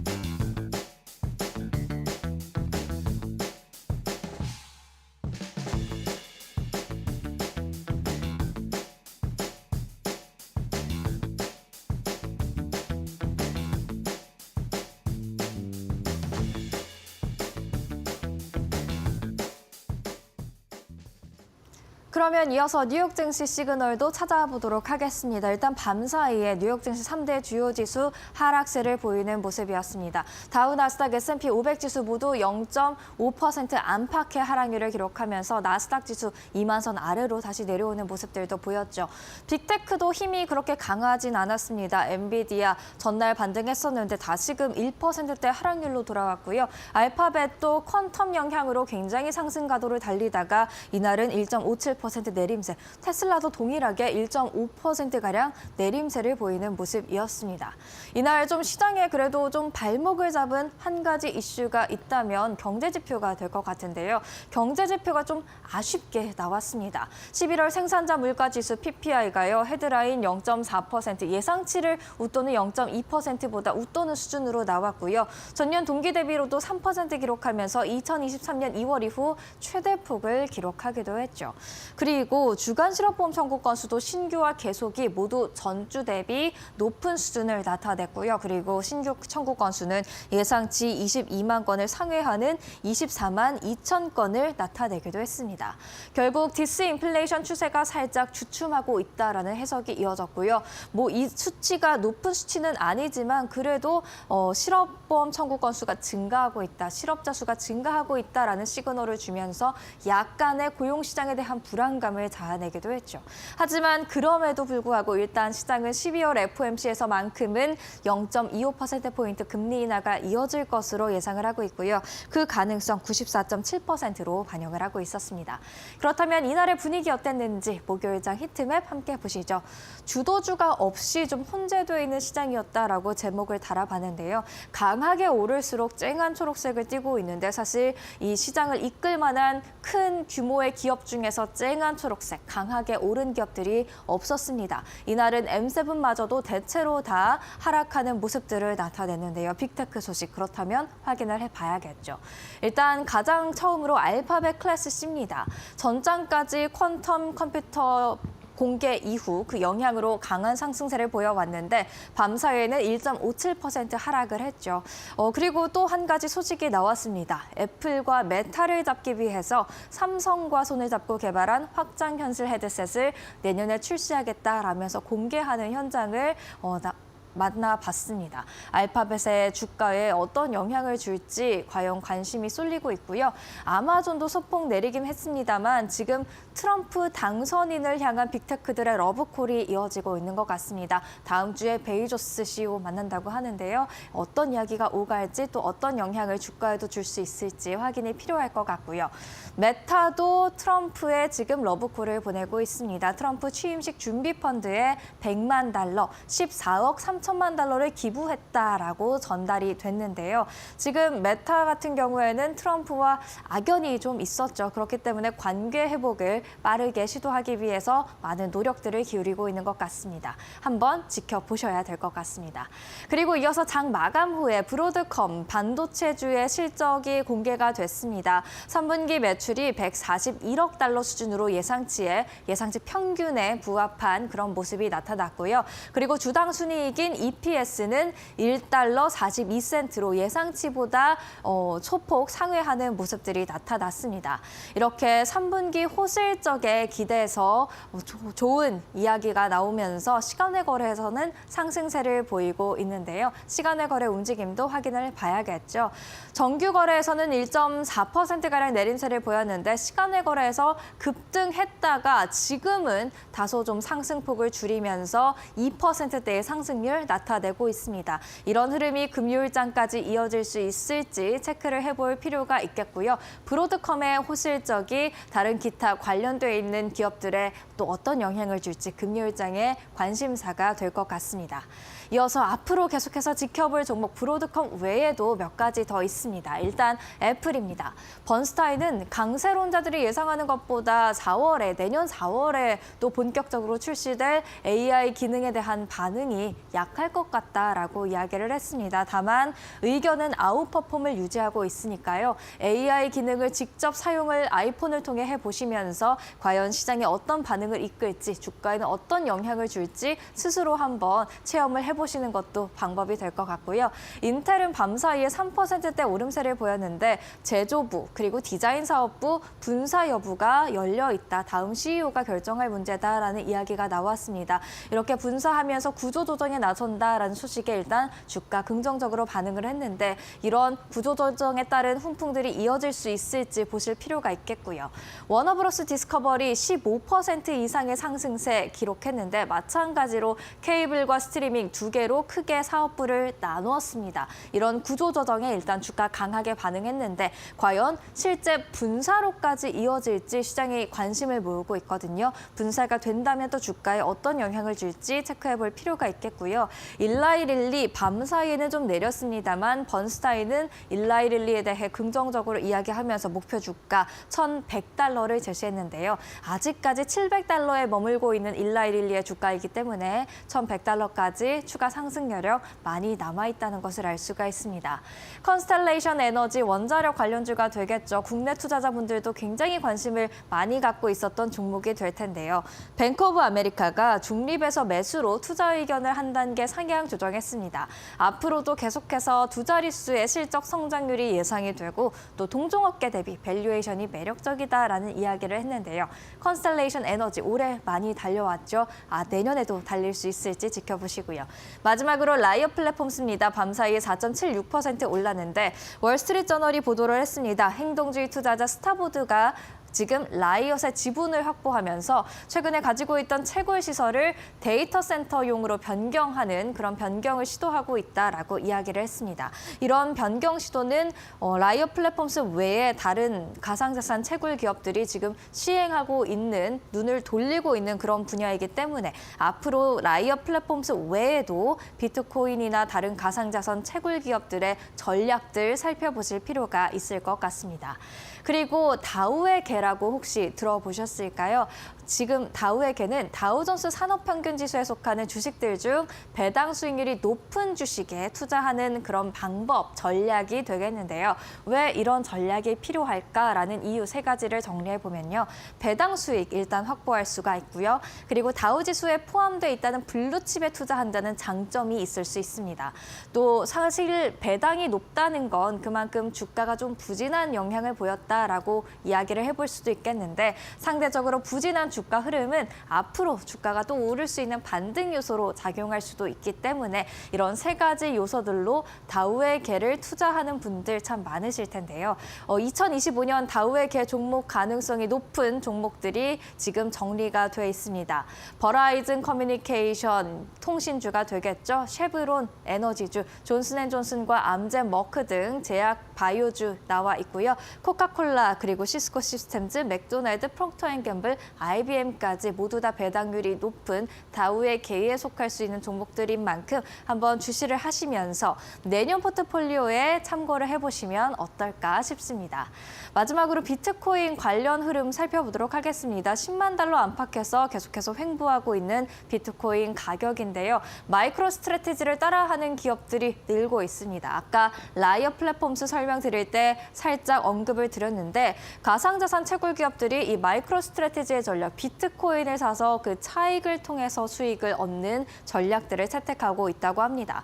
그도 그럴 것이 사실 채굴 관련주, 비트코인 가격이 올랐기 때문에 함께 올해 좋은 수익률 기록하지 않았을까 싶은데 연중 상승률을 보면요. 마라홀딩스는 마이너스 1.53%, 라이엇은 마이너스 19.99%에 도달하더라고요. 그렇기 때문에 비트코인 가격 상승과 함께 움직이지 못했다라는 것을 알 수가 있는데 채굴 관련 비용들이 늘어나면서 지금 별다른 유의미한 수입원이 없다는 겁니다. 그래서 비트코인 투자로 방향을 돌리고 있는데 이런 투자 방법들이 과연 이들 주가에도 굉장히 강한 상승세로 작용할 수 있을지 주목해 보실 필요가 있겠습니다.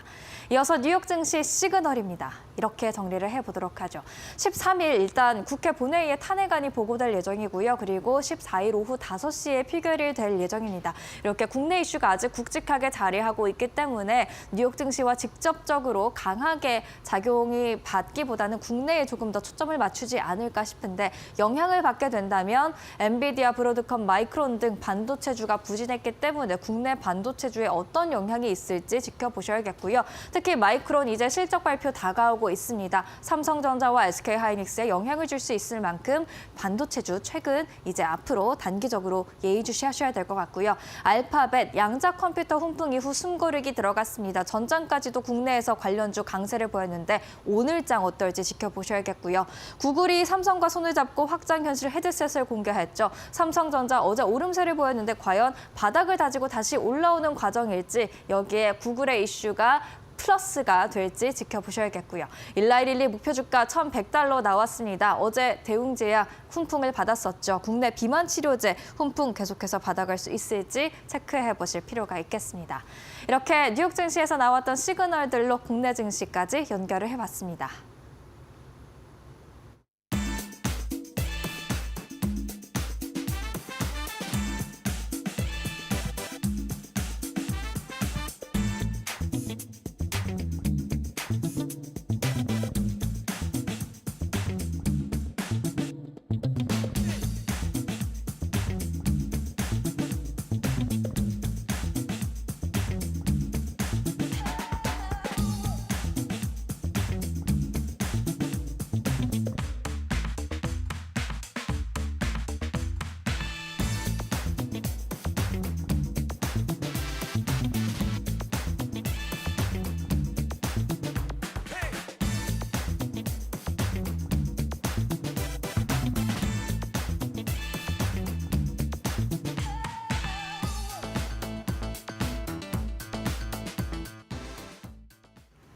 네, 이어서 해외 증시부터 국내 증시 어떻게 흘러갔는지 살펴보도록 하겠습니다. 네, 어제 하루 우리 증시를 살펴보면요. 정치적 리스크와 금리 인하 간의 팽팽한 줄다리기가 있던 하루였습니다. 결국 우리 시장은 금리 인하 기대감에 조금 더 손을 들어줬는데요. 양시장 모두 1% 넘는 상승세를 기록을 했습니다. 다만 외국인이 폭락장 속에서는 조금씩 담아내더니 오히려 반등을 하니까 계속해서 덜어내는 움직임들이 나타나고 있습니다.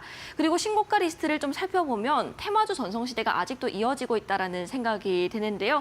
정치 인물 관련 종목들 그리고 양자암호 관련된 종목들이 다수 이름을 올리고 있습니다. 그런데 이런 종목들 내에서도 테마성에서는 지속성이 이어지고 있지만 종목들 내에서는 순환매가 빠르게 돌아가고 있으니까요. 변동성에 좀 유의를 해보시고요. 시간의 거래에서도 이 정치 테마주들 계속해서 강세를 이어갔습니다. 오늘장 초반에도 계속해서 시세 분출할 수 있겠습니다. 네, 순매수 상위 리스트 내에서는 외국인이 SK하이닉스부터 소부장단에서는 주성엔지니어링, 담았고요. 테크윈까지 확인을 할 수가 있습니다. 기관은 삼성전자, 하이닉스, 투톱 모두 담았고 코스닥 1위는 초전도체, 신성델타테크까지 확인해 보겠습니다.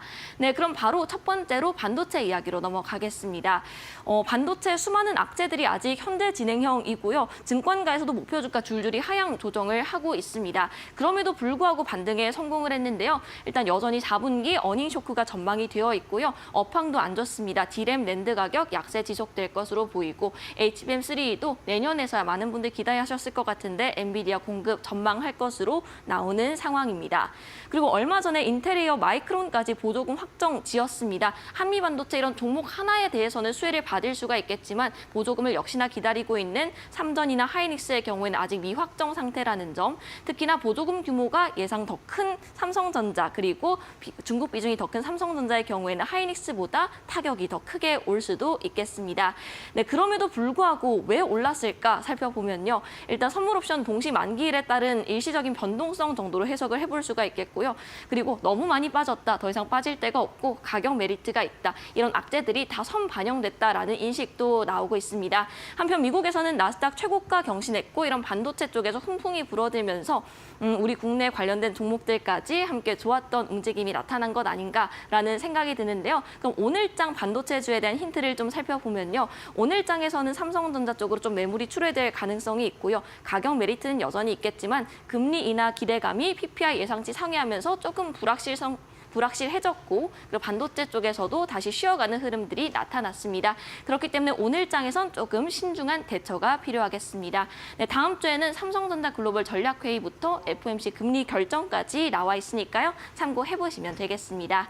네, 미국발 훈풍을 받아든 건 반도체뿐만이 아닙니다. 머스크라는 키워드로 이제 바이오랑 배터리 두 개를 엮어볼 수가 있겠는데요. 연일 최고가를 경신하던 테슬라입니다. 중국에서 판매 호조도 나왔고 글로벌 IB의 목표가 상향도 있었습니다. 국내 관련 종목들 이렇게 정리를 좀 해봤는데 일단 배터리 단에서는 LG엔솔이 좀 유일하게 강한 시세를 분출하면서 한 7% 정도 올랐고요. 자율주행이나 로봇 쪽으로도 엮여있지만 어제장 기준으로는 큰 시세가 나오지는 않았습니다. 다만 오늘장 기준으로는 간밤 테슬라가 주가 1% 넘게 하락을 하면서 최고가에서 후퇴를 했기 때문에 배터리 종목들 좀 유의가 필요하겠습니다. 그리고 이제 머스크가 전기차, 로봇, 우주에 이어서 비만 치료제까지 관심을 확장해 나가고 있습니다. 비만약의 대중화를 이야기를 하고 있는데요. GLP-1에 매우 저렴한 비용으로 대중에게 제공을 해야 한다라고 이야기를 하고 있습니다. 그리고 SK그룹의 2조 원 규모 수주도 성공을 했는데요. 어제장 우리 국내 종목들 쪽에서는 펩트론 상한가 같고요. 외에도 인벤티지랩, 대웅제약, 모멘텀까지 나와 있습니다. 다만 간밤에 일라이릴리나 노보노디스크는 모두 하락 마감했다는 점, 그리고 일라이릴리에 관해서는 목표 주가 상향 리포트가 있었다는 점 좀 참고를 해보시면서 대응해보시면 되겠는데요. 좀 영역을 넓혀서 비만 치료제뿐만 아니라 제약 바이오까지 살펴본다면 금리 인하의 대표적인 수혜주가 되겠고 연초에 있을 JP모건 컨퍼런스까지 주목해보시면 되겠습니다. 네, 바로 다음 이슈 넘어갈게요. 그렇다면 오늘 장에선 어떤 이슈를 주목을 해보면 좋을까요? 아무래도 중국 관련된 종목들이 다시 한번 모멘텀을 안고 뛰어오를 가능성이 크겠습니다. 네, 이번에 있었던 경제공작회의에서는 적절한 시기에 지급 준비율, 금리 인하 추진할 것이라고 했고요. 트럼프와 교류 및 소통 의사가 있다고도 했습니다. 트럼프 쪽에서도 이번에 뉴욕 증시 개장 때 중국과 좋은 관계 있다고 언급을 했고 시진핑 주석을 취임식에 초청한다는 이야기도 나오고 있잖아요. 우리 국내 관련 종목들 좀 정리를 해봤습니다. 경기 쪽으로는 화학이랑 철강 엮여 있고요. LG화학, 롯데케미칼, 현대제철, 포스코홀딩스 정도 대표적으로 살펴보시면 좋겠습니다. 그리고 얼마 전에 있었던 정치국 회의 이슈로 크게 올랐을 때 가장 많이 튀어오른 게 바로 화장품 섹터입니다. 그 내에서도 VT의 탄력이 가장 좋았는데요. 실적까지 견조한 기업이니까 좀 주목을 해보셔도 좋을 것 같습니다. 네, 마지막으로 금리 인하에 대한 이야기로 넘어가겠습니다. 네, 글로벌 금리 인하 기조가 계속해서 이어지고 있고 캐나다에 이어 ECB까지 그리고 이제 다음 주에는 FOMC도 금리 인하가 유력한 상황입니다. 그런데 캐나다와 ECB에서 금리 인하를 했고 그리고 중국에서 위안화 약세를 현재 고려하고 있기 때문에 달러 강세 기조가 나타날 수가 있고요. 그리고 간밤 있었던 PPI가 예상치를 상회했다는 점도 조금 부담이 될 수가 있겠습니다. 현재 환율 한 달 차트인데요. 연이틀 1,430원 상회를 했습니다. 정치적 불확실성 관련된 이슈도 고려를 하면서 이런 환율과 수급 움직임까지 체크를 해보시면 좋겠습니다. 네, 지금까지 김자림의 사인 함께 전해드렸습니다.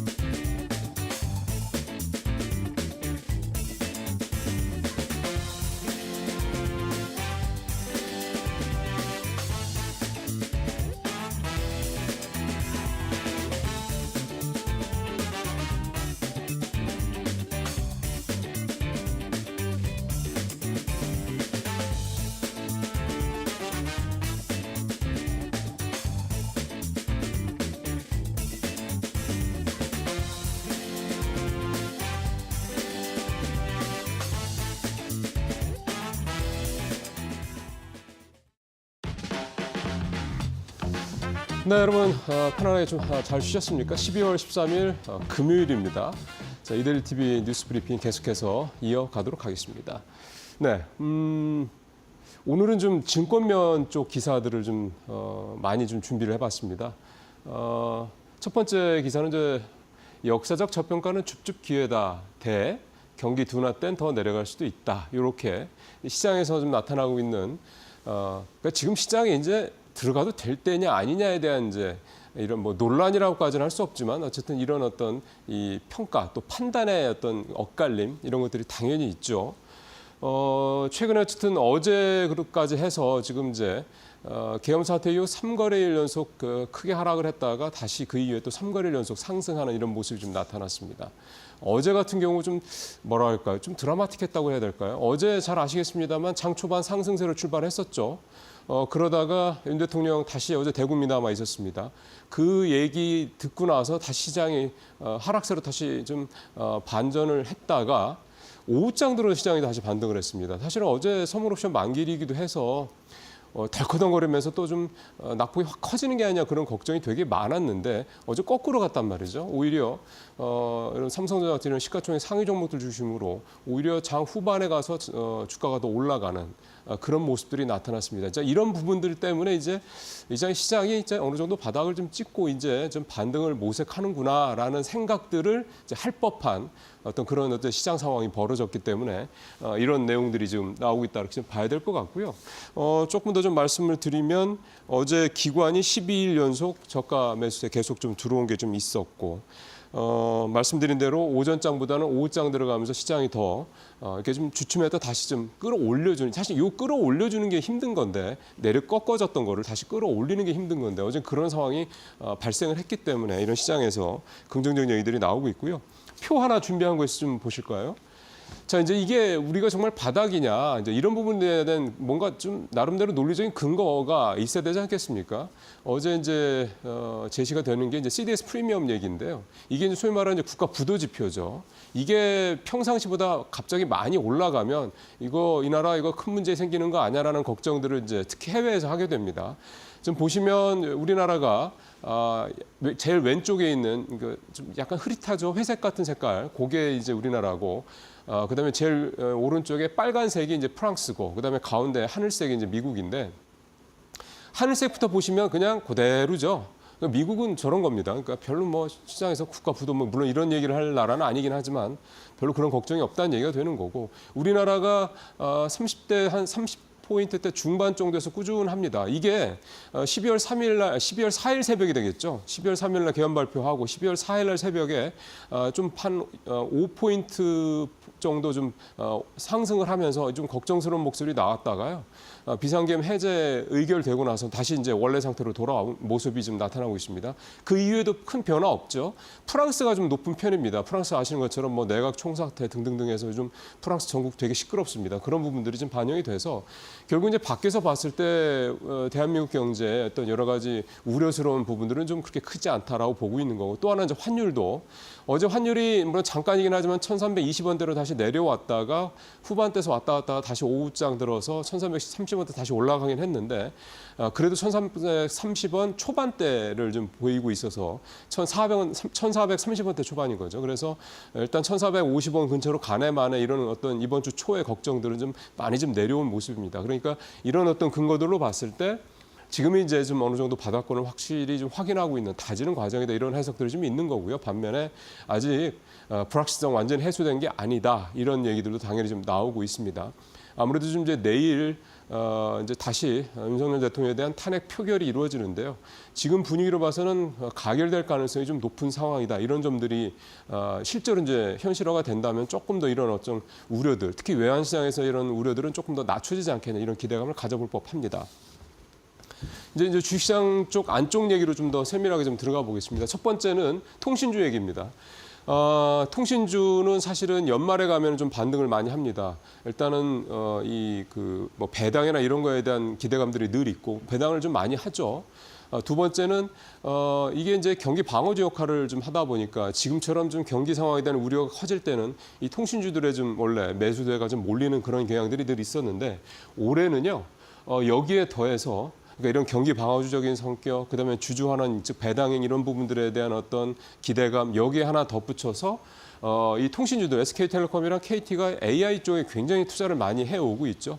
그런 부분들에서 내년에 본격적으로 뭔가 수익과 관련된 어떤 뭔가가 나올 것이다, 아웃풋이 나올 것이라는 기대감도 좀 반영이 돼서 통신주 외국인들이 굉장히 좀 계속해서 사고 있습니다. 표 한번 보시죠. 우리나라 통신주들은 이게 국가 기관 산업이기 때문에 외국인들이 살 수 있는 게 한계가 있습니다. 한도가 있는데 지금 보시는 거 왼쪽에 이제 밑에 막대 그래프 보시면 됩니다. 통신주의 그 한도 소진율이라는 게 있는데 왼쪽에 보시는 것처럼 KT는 100%를 딱 찍었습니다. 그러니까 이제 KT는 외국인들이 더 사고 싶어도 살 수가 없는 상황이다라고 이제 말씀을 드릴 수가 있는 거고 SK텔레콤 86%대, LG유플러스가 73%대인데 KT는 다 채웠고 LG유플러스도 한 2%포인트 가까이 외국인 한도가 외국인 이 매수가 더 늘었습니다. 지분이. SK텔레콤이 조금 줄긴 했는데요. 거의 뭐 큰 차이가 없습니다. 그래서 지금 이제 KT에 대한 외국인 한도 소진이 다 끝났기 때문에 이 매수세가 SK텔레콤이나 LG유플러스로 좀 옮겨 탈 가능성들이 좀 있다 이렇게 좀 볼 수가 있겠고요. 그동안의 주가들도 통신주들 상당히 좀 좋은 모습을 좀 보였습니다. 그러니까 이렇게 외국인이나 기관, 특정 어떤 매수 주체가, 투자 주체가 계속해서 이렇게 지속적으로 주식을 사는, 소위 말해서 수급이 이렇게 받쳐줄 경우에는 당연히 주가도 좀 반등을 하는 그런 모습을 보이고 있어서 최근에 여러 가지 상황들이 좀 정치적 불확실성 크고 이런 거 어렵긴 합니다만 통신주들에 대해서는 외국인과 특히 기관 이런 매수주들의 수급이 굉장히 좋다라는 점 하나가 있겠고 하나 덧붙이자면 5G에 대한 이제 투자가 이제 끝났죠. 그러니까 이제 감가상각이 들어가는 상황이다 보니까 이제 이 수익성, 그러니까 비용이 덜 들어가니까 수익성이 더 올라갈 수 있는 이 수익성 관련 지표가 더 올라갈 수 있는 이런 상황들도 이게 통신주에 대한 어떤 기대감을 낳게 하고 있습니다. 두 번째는 은행주 얘기인데요. 잘 아시는 것처럼 계엄 사태가 발생을 하고 원달러 환율이 급등을 하면서 이 금융주들 주가가 굉장히 안 좋았습니다. 특히 외국인들이 거의 그냥 가방에 싸서 던지다시피 투매가 벌어질 정도로 그래서 은행주들, 금융지주사들 주가 굉장히 많이 떨어졌었죠. 이런 부분들이 최근에 조금 요 며칠 사이에 좀 변하는 모습들이 좀 나타나고 있습니다. KLX 은행지수를 한번 보시면 요즘 상황을 좀 볼 수가 있는데요. 11월 초에 좀 내려갔다가 11월 중순부터 12월 초 사이에 엄청나게 좀 많이 올랐죠. 이게 이제 소위 말하는 이제 밸류업 관련된 기대감, 주주환원에 대한 기대감 이런 것들이 많이 반영이 됐었고요. 뭐 실적은 뭐 여전히 견조하고요. 그러던 게 이제 계엄 사태 벌어지고 나서 외국인들이 투매를 하면서 주가가 저렇게 크게 떨어졌습니다. 그러다가 요 2, 3일 사이에 다시 좀 반등을 하고 있는 건데 지금 은행주들을 대거 사들이고 있는 매수 주체는 개인입니다. 개인들이 지금 은행주를 대거 사들이면서 주가가 좀 반등을 하고 있는데요. 지난 4일부터 어제까지, 그러니까 계엄 사태 이후에 어제까지 개인 투자자들이 은행주, 그러니까 KB금융지주를 3천억 넘게 사들였고요. 하나금융도 1,200억 넘게, 신한지주도 1,000억 가까이 주식을 사들이고 있는 그런 모습이 나타나고 있습니다. 그런데 잘 아시는 것처럼 같은 기간 개인 투자자들 전반적으로 시장에서 순매도 굉장히 오랫동안 하고 있죠. 코스피에서만 1조 7천억 넘게 팔고 있는데 유독 이 금융지주사들 중심으로 금융주들을 좀 사들이고 있는 그런 모습입니다. 이 금융주들이 정책 어떤 수혜주 때라는 것 때문에 이제 계엄 사태 이후에 급락을 했었던 거였고 그러다 보니까 주가가 단기간에 많이 떨어지다 보니 이제 어느 정도 이제 저가 매수를 할 만한 상황이 됐다 판단을 한 것 같고요. 또 주주환원 정책에 대한 기대감 또 있겠고 그다음에 이제 이번에 밸류주스 리밸런싱이 이제 다음 주에 있을 예정인데 그때 은행지주 중에 이제 KB금융하고 하나금융 같은 경우 포함될 가능성이 높다 얘기가 나오는 것도 이렇게 주식을 대거 순매수를 하고 있는 이유다 이렇게 좀 해볼 수가 있겠습니다. 결국 이번 계엄 사태가 은행주에 미치는 영향이 이제 어느 정도 다 마무리가 됐다 이렇게 볼 수도 있을 것 같습니다. 그다음에 이제 개별 종목으로 이수페타시스 얘기를 좀 해보겠는데요. 이수페타시스가 금융감독원에서 이제 그 유상증자 이 정정 신고를 하라, 정정을 하라라고 이제 요구를 받고 정정을 해서 다시 냈습니다. 그래서 2차 유증 신고서를 냈는데 거기에서도 JO라고 하죠. 이 2차 전지 소재 업체 여기를 계속해서 인수하겠다는 의지를 계속해서 좀 천명을 했습니다. 이게 이제 어제 전해지면서 어제 이수페타시스 주가가 13%나 폭락을 하는 그런 모습이 나타났습니다. 이수페타시스 주가 차트를 좀 하나 가져왔는데요. 이게 사실은요 불과 얼마 전입니다. 2달도 채 안 됐는데 10월 말쯤에 주가가 46,500원까지 찍었습니다. 여러 가지로 좀 이제 IT 중에서 굉장히 견조한 회사였고 또 밸류업 지수에 포함된 회사였기 때문에 그런 기대감들이 많이 반영이 돼서 주가가 저렇게 올랐던 게 유상증자 5,500억짜리 유상증자 소식이 나온 다음에 저렇게까지 주가가 폭포수처럼 이렇게 하락을 했습니다. 그래서 지난달 중순쯤에 21,000원까지 반토막 더 난 거죠 주가가. 이렇게 났다가 조금 반등을 했다가 좀 다시 엊그제 어제 이렇게 떨어지는 그런 모습이 좀 나타났습니다. 이수페타시스의 입장은 우리는 지금 PCB 하나에 너무 그 비즈니스 구조가 의존도가 높기 때문에 다각할 필요가 있다. 그래서 이제 2차 전지 소재 업체인 제이오를 인수하려는 거다. 이렇게 거듭 이제 해명을 하고 있는 반면에요. 시장에서의 우려, 또 금융감독원, 이제 감독당국에서 얘기하는 거는 이런 상황에서 유상증자 이런 부분들은 시장에 또 주가에 또 주주들의 어떤 그런 이익에 침해가 된다. 이런 생각을 갖고 있는 거죠. 그래서 주주들은 지금 집단 소송을 하겠다, 주주 소송을 하겠다라고 지금 반발을 계속해서 하고 있는 모습이고요.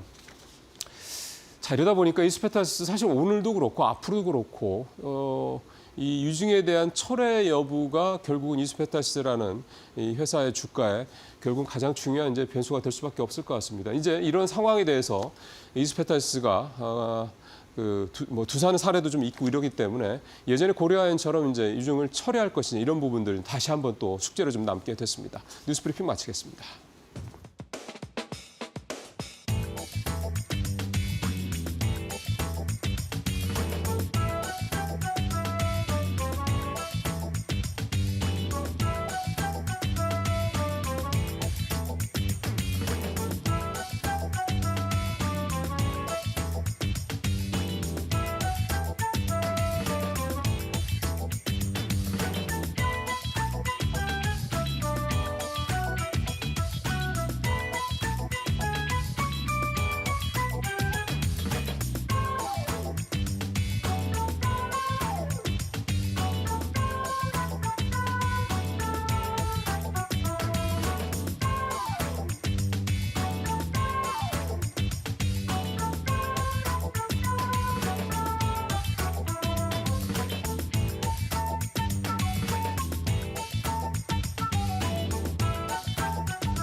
예, 오늘 마켓 비하인드는 중국 경제금융연구소 전병서 소장님을 모시고 얘기를 좀 들어보겠습니다. 마침 또 어제 중앙경제공작회 중국에서 이 내용도 나와서요. 오늘 아주 적절한 타이밍에 소장님 모시게 된 것 같습니다. 소장님 어서 오십시오. 안녕하십니까? 예, 그 중앙경제공작회의가 어제 결과가 나왔는데 이게 어떤 회의라고 우리가 좀 이해를 하면 됩니까? 중국의 한내 회의 중에서 가장 중요한 회의. 그래서 그 다음에 경제 정책의 방향, 정부의 경제 수치의 목표, 예. 이걸 이제 결정하는 회의죠. 내년도에. 그렇습니다. 그러면 이제 그런 것들이 결정이 됐고 이제 그 부분들이 이제 어떤 의미가 있는지를 오늘 이제 소장님한테 좀 하나하나 좀 말씀 좀 들어볼 텐데요. 일단은 그 기사화되는 내용들의 핵심 내용을 보니까 내수를 굉장히 좀 진작을 하겠다, 내수를 굉장히 끌어올리겠다는 얘기가 가장 크게 좀 눈에 보이더라고요. 트럼프 때문에 그렇죠. 그래서 뭐 수출 안 되면 어떡할래 하는 것에 대안을 내수에 올인하겠다. 두 번째는 어떻게 할래? 그 역대 보지 못했던 재정 정책, 금융 정책을 쓰겠다. 그게 이번 이제 경제공작회의의 뭐 핵심이다 그렇게 볼 수 있습니다. 그러면은 지난 9월 24일이었나요? 그때부터 이제 여러 가지 경기 정책들이 나왔는데 그럼 그거는 일종의 그냥 맛보기였고 내년부터 본격적으로 이제 돈을 쏟아붓겠다 이렇게 이해를 하면 되겠습니까? 뭐 후속편이다 이렇게 봐야 될 것 같아요. 네. 그래서 뭐 이제 그 전 세계 10개 경제 예측 기관의 수장들을 다 불러서 그 리창 총리가 국가 IR을 했어요. 그래서 우리 이렇게 잘하고 있다. 그러고 이제 끝나고 나서 시진핑 주석하고 면담이 있었는데 거기서 이제 전 세계가 다가 뭐 중국 GDP 4%도 어렵지 않냐 이렇게 얘기를 하는데 시진핑 주석이 거기서 얘기를 한 것이 5% 걱정하지 마라. 그래서 우리는 2024년에 5% 달성한다. 올해요? 그렇죠. 그리고 이제 내년 같은 경우도 뭐 크게 걱정하지 마라. 이제 그렇게 그 뭐 안심안을 매겠다고 그럴까? 이제 그렇게 얘기를 했어요. 그 얘기는 아이러니하지만 제재 역설이 작용하는 것 같아요. 제재, 그러니까 미국의 제재의 역설. 그렇죠. 제재를 하면 중국이 죽어버리면 이제 딱 이제 좋은데 그게 아니라 반대로 살아남기 위해서 모든 걸 다 동원해서 이제 경기 부양 또 무역 뭐 충격에 대한 완충 이제 이거를 전략을 세웠다는 거죠. 네. 그 좀 구체적으로 좀 해보면. 그러니까 내수 올인을 하겠다. 지금 중국의 내수가 굉장히 좀 좋지 않다. 뭐 심지어 디플레이도 계속 나오고 있던 터였기 때문에 이 내수를 살린다는 얘기는 결국은 구체적으로 중국의 부동산을 살린다 이렇게 봐야 되는 겁니까? 그래서 이번에 아주 명확하게 나온 이제 두 개의 글자가 있는데 네. 하나는 부동산 역시 이거 경기 부양하겠다. 네. 두 번째는 이제 증시 부양하겠다. 증시 부양. 그렇습니다. 네. 그거를 얘기를 했고 네. 그래서 어떻게 할래? 그럴 때 돈 뿌린다는 그렇죠. 얘기입니다. 그렇죠. 지금 뭐 화면에 나오고 있지만 네. 재정정책, 통화정책 이거 확 늘리겠다는 얘기인데 지금 차트 한번 보여주시면 예. 두 번째 차트 중국이 2000년 이후 통화량 증가율을 보시면 그래서 지금 보시면 네. 2008년 9년에 이제 통화 증가율을 확 높였는데요. 최근 이제 한 3년 동안은 뭐 통화 증가율이 낮았어요. 그렇죠. 계속 근데 줄어드는 금년에 모습이네요. 아마도 최저를 기록하고 내년에는 아마 최근 3년 중에 가장 높은 통화 증가율. 그다음 차트 한번 보여주시면 정부 재정적자 보시면은 금년에 재정적자를 많이 냈다고 하는데도 한 8%. 근데 내년 같은 경우는 GDP의 뭐 최하 9% 많으면 11%까지 GDP 한 2%에서 3% 정도 재정 지출 더 늘리겠다는 거예요. 중국이 1%포인트 더 늘린다는 얘기는 우리 돈으로 따지면 엄청난 거 아닙니까? 뭐 어마어마하죠. 네. 그래서 뭐 우리 GDP가 중국의 뭐 10분의 1이니까 네. 우리 뭐 GDP 한 10% 정도의 규모가 늘어난다고 봐야죠. 엄청난 규모네요. 그렇습니다. 그러면 중요한 거는 이렇게 이제 늘린다라는 그 배경에 앞서 잠깐 말씀하셨던 제재 역사라는 말씀을 하셨던 건데 그러면 트럼프 2기 집권을 염두에 두고 내년에 우리도 그거에 대해서 적극적으로 대응을 하겠다. 그렇습니다. 그렇게 본다는 얘기군요. 그다음 차트 한번 보여주시면 중국이 왜 그렇게 이제 하냐를 봐야 되는데 그렇죠. 이게 아주 답이 심플하게 나옵니다. 그래서 소비가 안 좋은 이유는 뭐 쓸 돈이 있어야지 그러는데 지금 차트의 왼쪽에 제가 별 표시해 놓은 곳에 파란 색깔 줄이 밑으로 쭉 빠지죠. 저게 뭐죠? 이게 뭐냐 그러면 이제 금융소득이라고 보시면 됩니다.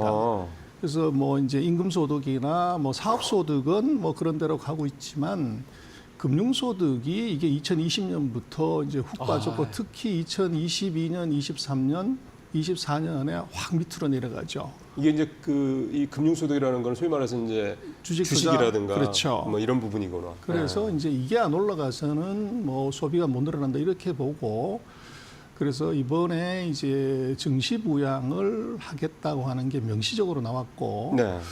오른쪽에 보시면은 저게 이제 그 소비 증가율인데요. 네. 그래서 까만색 줄로 돼 있는 것이 바로 주거, 부동산 관련되는 소비입니다. 그러네요. 그래서 나머지 소비들은 뭐 다 5% 이상을 가는데 이게 이제 훅 내려간 거죠. 이게 이제 최근 3년 반 동안 정부가 부동산 헛발질을 해서 그렇죠, 과단 그렇죠. 규제가 만들어낸 이제 소비 마이너스가 나온 거죠.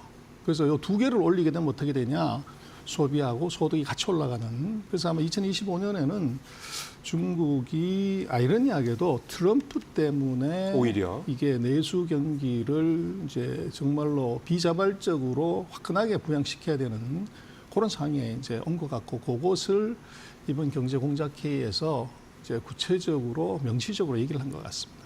그러면 일단 앞서 이제 중국에서 글로벌 이런 그 경제 전문가들 대거 초빙을 해서 이제 소위 말해서 이제 IR을 되게 세게 잘 한 거죠. 세게 한 거고 그거에 대해서 이제 실제로 이제 수치를 좀 보여줘야 될 텐데 앞서 말씀대로 리창 그 총리의 얘기는 올해 5% 달성할 수 있다. 내년에 또 이 정도 할 수 있다. 이런 얘기였는데 지금 IB들 글로벌 IB들 얘기는 올해 중국 5% 성장 어려울 텐데라는 게 보편적인 그런 전망들이란 말이에요. 근데 소장님께서 보시기에는 어떻게 보세요? 5% 할 것 같아요. 아, 그래서 그래요? 그게 이제 그 3분기에 5.3, 4.7, 4분기에 4.6인데 네네네. 4, 4분기에 5.3 정도 되면 평균 5가 돼요. 5.3% 정도. 그렇죠. 근데 9월 달 말씀하시는 그님 얘기하신 그때 보면 중국이 대대적으로 9월 23일에 경기 부양책을 내는데 그렇죠.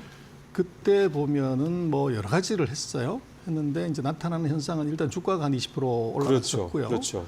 부동산 거래량이 가격은 뭐 이제 주춤하고 있지만 한 3배 가까이 늘었어요. 네. 그리고 제일 중요한 것이 PMI 지수가 항상 이게 50 밑으로 갔다가 이게 52로 올라왔어요. 네. 그 얘기는 한 3개월 내외에 경기는 이제 좋아진다. 그런 시그널이 있죠. 네. 그래서 그렇게 했고 그 사이에 이제 3개월 사이에 뭐 현금 쿠폰 또 이제 보조금, 예. 뭐 세금이나 이걸 많이 했기 때문에 아마 4, 4분기에는 아마 5.3 이상의 GDP 수치가 나오지 않을까 싶어요. 그렇기 때문에 연간으로는 그러네요. 평균 5가 될 것 같습니다. 그러면은 이런 추세가 말씀하신 대로 만들어진다 그러면 내년에도 일단 올해 목표했던 5% 달성하는 거고 앞서 말씀드린 대로 그런 대대적인 내수 부양책, 그다음에 주식 부양, 그다음에 뭐 부동산 시장 부양 이런 식으로 한다 그러면 내년에도 5% 정도, 하여간 그 이상의 성장률도 가능할 수 있다 글쎄 이렇게 봐야 이제 되나요? 우리는 미국의 제재 때문에 중국이 이제 큰일 났다, 힘들어졌다 뭐 그렇죠. 이렇게 하지만 아이러니하게도 중국의 GDP에서 지금 수출이 차지하는 비중은 17%밖에 안 돼요. 아, 그거밖에 안 됩니까? 안 됩니다. 이제? 그리고 그 중에서 미국으로 얼마를 하냐면 15%를 해요. 그래서 만약에 미국으로 수출이 0이 된다고 하면 GDP가 한 2.8% 정도 마이너스가 나와요. 네.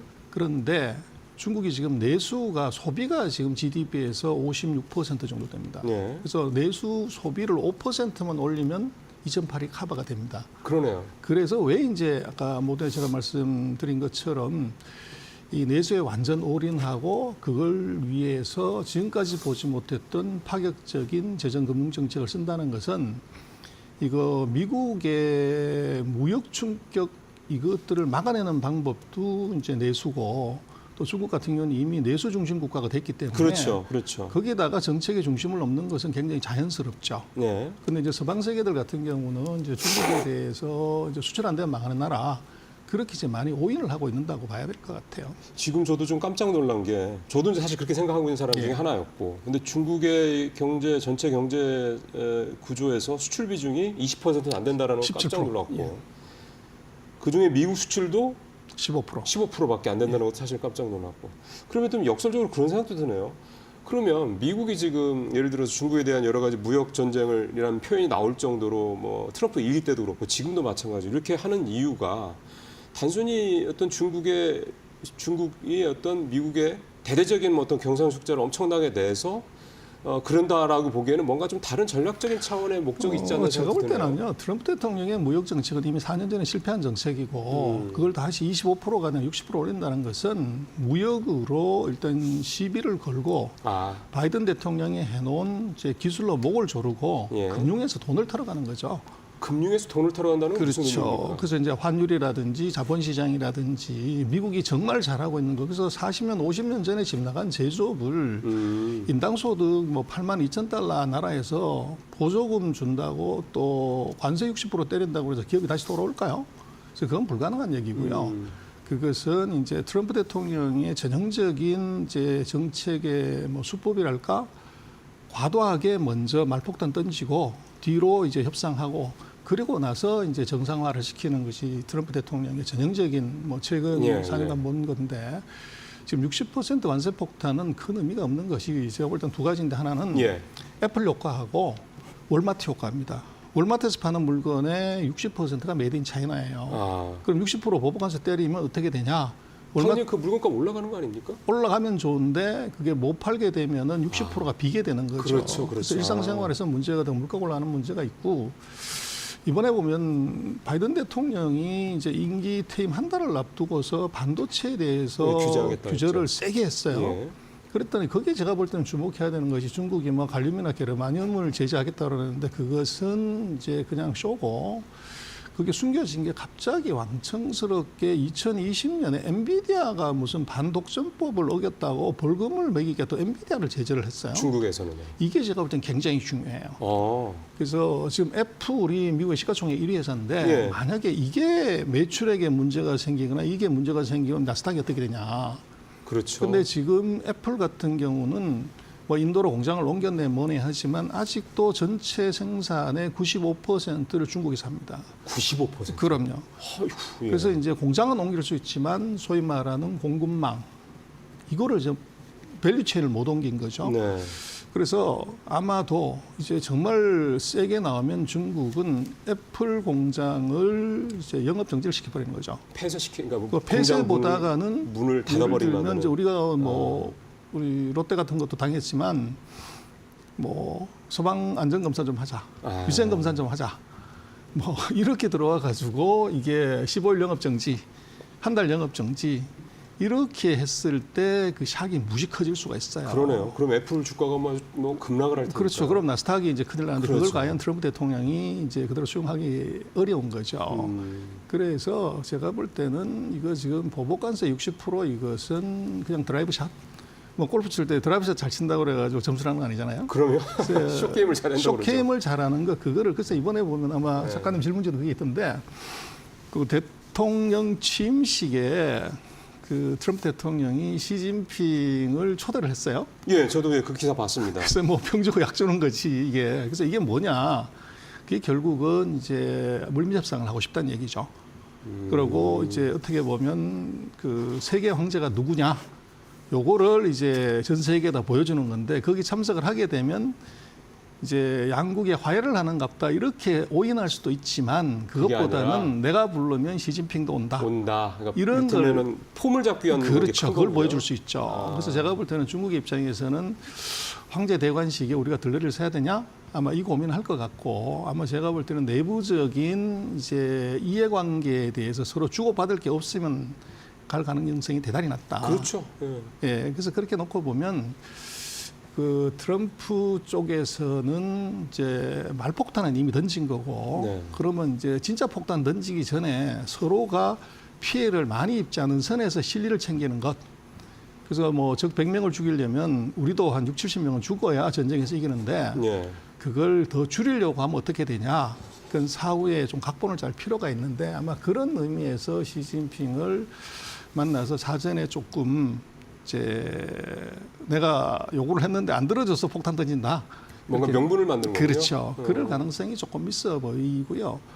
또 지금 웃기는 것은 중국이 만약에 한국이 우리가 미국한테 뭐 이런 정도의 압박을 받았다 그러면 난리가 나겠죠. 네, 그리고 네. 먼저 주가가 대폭락을 해야 그렇겠죠. 됩니다. 예. 근데 중국은 주가가 멀쩡해요.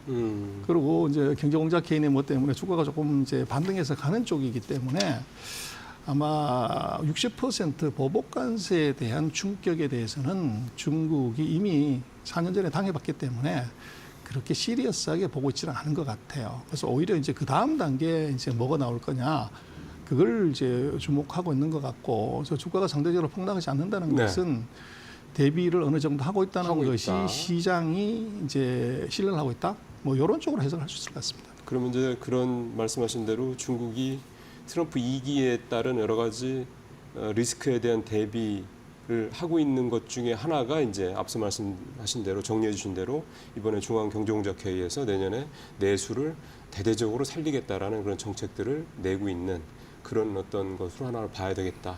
그렇습니다. 금융하고 재정의 그 방어막을 아주 높게 쌓겠다는 거죠. 네. 그래서 보면은 뭐 부동산이 그렇게 나쁘다고 그러는데 최근에 보면 중국 증시 상승은 부동산주가 이끌어요.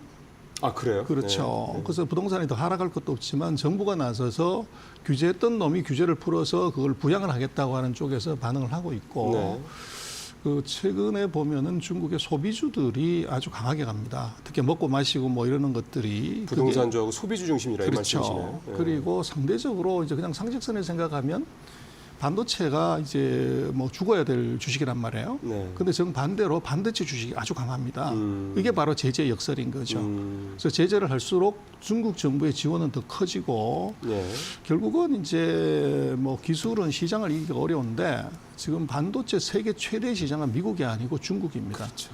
노트북, 핸드폰, 디지털 TV, 전기차의 세계 최대 시장이 중국이기 때문에 시장이 거기 있다는 거죠. 그러다 보니까 중국 같은 경우는 시장 플러스 정부 지원, 네. 거기에 이제 기업들의 국산화의 의지, 노력이 같이 가미가 되기 때문에 아이러니하게도 미국이 제재를 했는데 이게 오히려 제재 대상이 되는 반도체 업체들은 정부 정책의 수혜주가 돼서 오히려 주가가 올라가는 현상이 나타나고 있고, 그래서 아마 내년 같은 경우도 크게 본다 그러면 그런 세 가지 그 소비, 부동산, 반도체 이 삼두마차 중심으로 아마 이제 뭐 시장이 상승을 한다면 그게 될 가능성이 커 보이고 네.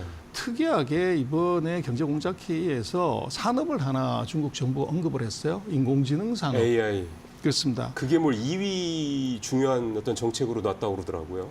그래서 이제 뭐 10년 전에 리커창 총리가 인터넷 플러스라는 정책을 갖고서 중국의 IT 산업을 올렸는데 이번에 리창 총리는 AI 플러스. AI 플러스로 이제 바뀐 거죠. 네. 근데 어쨌거나 미국하고 똑같은 방향으로 가게 되고 AI가 되려고 하면 반도체는 필수입니다.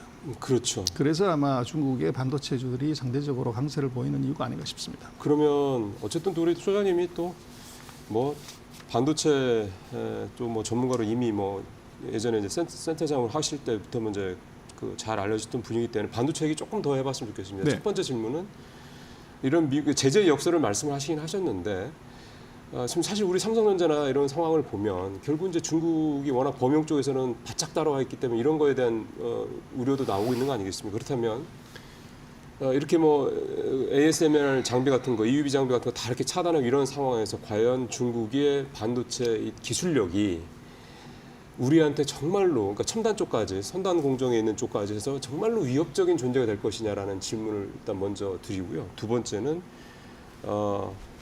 반도체가 결국 이 상황을 뚫고 올라가서 뭔가 이제 미국 어떤 그런 AI 쪽으로 조금 더 집중을 했을 때 이제 AI의 어떤 그런 기술력을 좀 AI 플러스가 될 만큼 이제 중국이 할 수 있겠느냐. 시간이 사실은 지금 한 4분밖에 안 남아서. 첫 번째는요. 예. 그 지금 한국하고의 기술 격차는 3, 4년 이상 여전히 납니다. 여전히 나고요. 나고 지금 범용 제품에서 얘기하는데 DDR4의 가격 하락이 있지만 내년부터는 DDR5가 주도가 돼요. 그렇죠. 그래서 그 시장 충격은 실제로 크지 않은데 왜 그게 충격이 크냐 그러면 컵에 물이 거의 다 한가득 차 있는데 거기다 물 한 방울 더 떠들면 물이 넘치죠.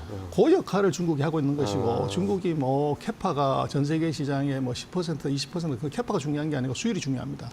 수율이 낮아서 실생산량은 아마 전 세계 시장의 3에서 5%밖에 안 돼요.